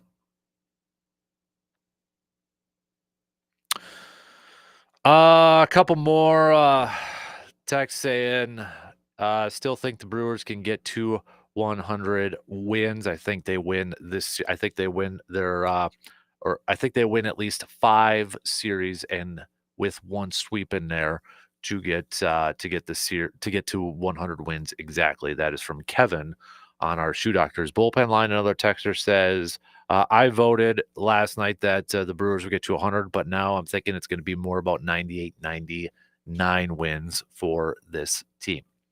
Another texter says, I've got it at 99, 1 under 100. No, it's not a goal for the Brewers, but I think it's more for us fans to say we witnessed a Brewers team get 100 wins. I would agree with that. I would definitely agree with that. I think it's more maybe of a fan thing, and it's just like we said yesterday. It's a nice round number. I mean, the most wins we've seen in franchise history for the Brewers is 96, but when you talk about triple digits, you talk about 100. That's pretty darn. That is just there's something different about that. It's like, oh yeah. But the thing is, it'd be cool. We want a deep postseason run, though. Give me the deep postseason run. Give me the World Series. I don't care about the 100 wins if it doesn't give me a World Series run. I want that. I want to win some playoff games, and I want to win some playoff series. All right, let's take a quick break. We'll be back with more coming up after these quick words.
You need to get your vehicle in for a quick oil change or maybe some new tires or maybe some engine repair.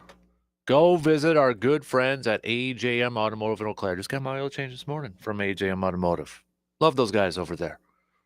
Give them a call today, 715-835-9523, located at 1919 Brackett Avenue. And you want to save that number too because I know you don't want to be in a situation. You probably don't even want to think about it. They do offer towing services as well. And if you're looking for maybe some snowplow options, services, they're going to be doing that this year too. What don't they do at AJM Automotive? So again, that number, keep it on you, 715-835-9523. It's AJM Automotive, located at 1919 Brackett Avenue in Eau Claire. We'll find out. Oh, I just saw Jabril Peppers is signing with the Steelers. Okay, there you have that. But we should maybe get a little bit of a better idea on the status of some of the Packers injured players, specifically Aaron Banks and Zach Tom. But as we were talking with Rob Demovsky about an hour ago already now, doesn't really bode well maybe for a guy like Zach Tom from what maybe he's hearing on a short week. And the thing that stinks about it, the thing that really stinks about it is when he got hurt, it was when Hutchinson blew up Jordan Love on that pick six that was not a pick six. And Jordan Love got like thrown into Zach Tom, or Zach Tom's legs got like kicked out from underneath him. That's what stinks about it. And then, Hutchinson got flagged for that penalty. That's what stinks. Speaking of our good friend Rob, he just posted up a few minutes ago. Here are the full details of Micah Parsons' contract with the Packers. It contains $107,000 fully guaranteed and another $12.9 million guaranteed for injury only. Essentially, almost everything through 2028 is guaranteed except for workout bonuses and per game roster bonuses. So I'm doing my own looking at this thing here. So yeah, in 2029, then his base salary goes up to $43.55 million. And you kind of wonder at that point in time, is that when you get the restructures and maybe a re-signing or something like that? But and the contract contains void years from 2030 to 2032. All those void years. So, but all right. I don't think anybody's really complaining about the contract. I hope no Packers fan is really complaining about the contract right now. Let's not do that right now. Okay? Let's not. But you look at that injured list for the Packers, and you don't like to see it that long, week 2 heading into a game right away in 2 days. I mean, you're talking about And to be fair, some of these guys, and it was based off estimation, so it's not the be-all, tell-all practice or injury report from practice yesterday because they didn't practice, so it's just based off of an estimation. But Quay Walker went to practice, Zach Tom went to practice, Bo Melton went to practice, Brenton Cox Jr. went to practice, Aaron Banks went to practice. So, I mean, there's guys on there you're like, gosh, darn it. Jane Reed went to practice. Let's see what today's like. Let's kind of get a better glimpse of what today is going to be. This is the one portion of the schedule too where I'm like, the Thursday right away. I thought maybe they'd be, it always, how many times do we say this? We have this mindset months ahead of time, and it just like always like changes, like, because I remember when the schedule came out, like, okay, Thursday, they get the first Thursday night game. Maybe they're going to be a little bit more well-rested for that instead of later on in the year where guys are going to be digged up and, this way they get it out of the way and maybe they'll just be a little bit more in the tank for a short week game. No, I wish they would have it later because maybe that gives this guys a couple more days to rest and get at it. And, with the Micah Parsons trade, give him a couple more days for practice to get used to the defensive side of things. That's kind of, like weird how that stuff always tends to work out. Right? But where was it? Yeah, LaFleur and the coordinators will talk today. Locker room, LaFleur, and coordinators will be today. Okay, so I was just kind of looking at what the media availability will be like today, so we can maybe find out some of that info.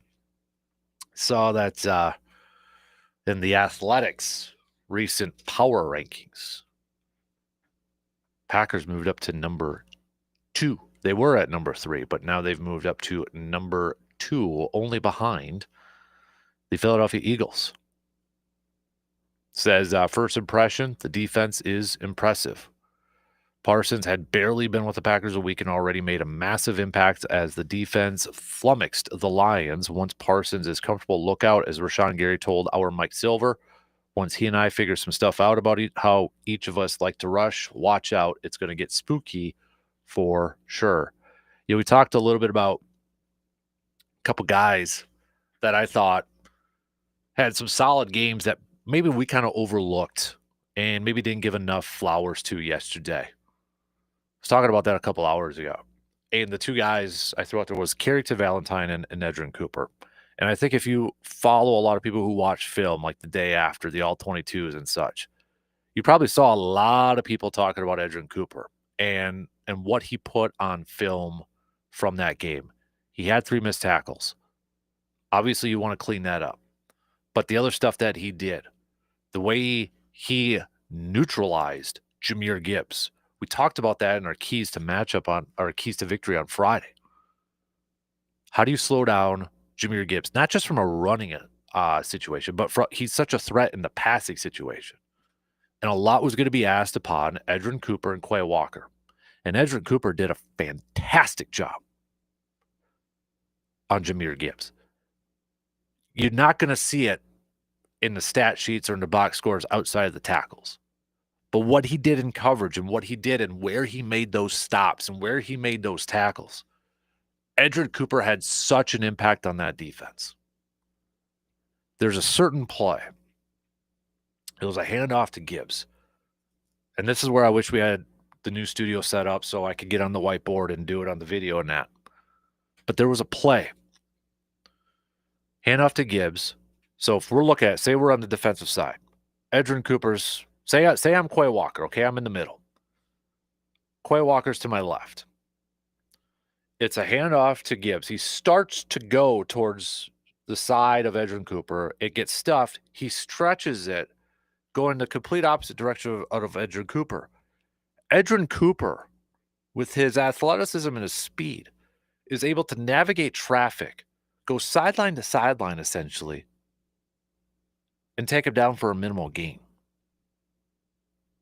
Going the opposite. I mean, come on now. That was an impressive play. You look at it like, okay, that's a good play. You factor in everything else into that play, directing traffic, going up against a superior offensive playmaker like Gibbs, it was an impressive play.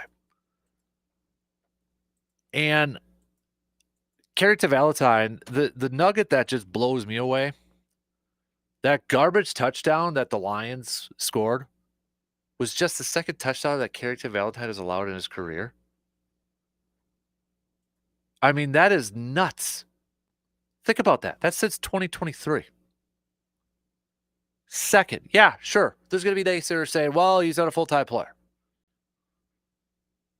I don't care. He's logged a lot of snaps in his now third year, entering his third year. That's still nuts. I think we overlook him. You know, we talk about the depth at the corner position and like, okay, that's the biggest question mark. And yeah, I would agree to an extent too. And I'm not saying Carrington Valentine is a top-tier premier corner right now. But I feel like Carrington Valentine, that guy deserves some more praise than maybe what we're giving him. That guy is a solid football player right now. And he's putting together some really, really good things. When Nate Hobbs is back on the field, you know, what's it going to look like? Who's going to play the slot? You know, you got Javon Bullard in there they want to keep over there. But, I mean, I got to find ways to keep Carrington Valentine on the field right now. That's what I want. So if that means Nate Hobbs has got to go back to playing slot and nickel, I'm okay with that. And right now, Javon Bullard, he didn't have a good game against the Lions playing that slot spot. Lowest graded player, defensive player for Pro Football Focus. I know they like him there. But I got to be finding ways to get my best corners out on the field. And right now, if Nate Hobbs is a better corner, inside corner than Bullard is, just because I could get Valentine out there, that's what I'm doing. So I'm curious to see when Hobbs comes back, how are they going to do that? How are they going to manage the rotation? Kind of similar to Hoskins, though. I'd rather have this depth.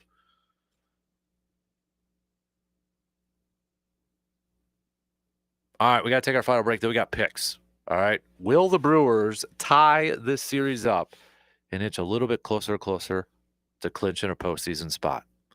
Can Chad Patrick help lead this ball club to a W tonight? Will the offense give the Brewers or give Chad Patrick some run support early? Can they put up a crooked number in Texas tonight? Let's make that pick and more. All right, coming up after these quick words.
Before we get to picks, and we usually end the program with our picks and such, I want to start something new. I'm going to call it tip of the cap. I use that phrase a lot to acknowledge, good play or something like that. But I want to try to get in the habit of doing a little tip of the cap at the end of every program and just kind of acknowledge something that's really cool out there in the sports world, a good story, or just maybe some really good player, whatever the case may be. And I want to thank Tim for sending this over. But it's the story on Josh Allen, Buffalo Bills quarterback Josh Allen. For every home game for the Buffalo Bills this year, Josh Allen is going to be wearing a hat, a specific hat that New Era made and such, because he was named New Era's director of illustration. Buffalo Bills, New Era and that. But 9 pediatric patients are from I believe it's pronounced the O'Shea Children's Hospital. 9 pediatric patients are designing these hats, turning them into custom caps for Josh Allen to wear during each home pregame. So we saw it for the first time against Baltimore this past weekend. It was a 5-year-old Jackson, I believe it was Jackson Bauer for the first one. Jackson Bauer's first hat. So 5-year-old, he designed the hat. Josh Allen wore it and signed it, and it's going to go up to auction to raise money for the Children's Hospital. So I just think that's such a cool thing for Josh Allen to do. Wearing that hat pregame, these hats that these kids design. I mean, think about it. A kid gets to design a hat.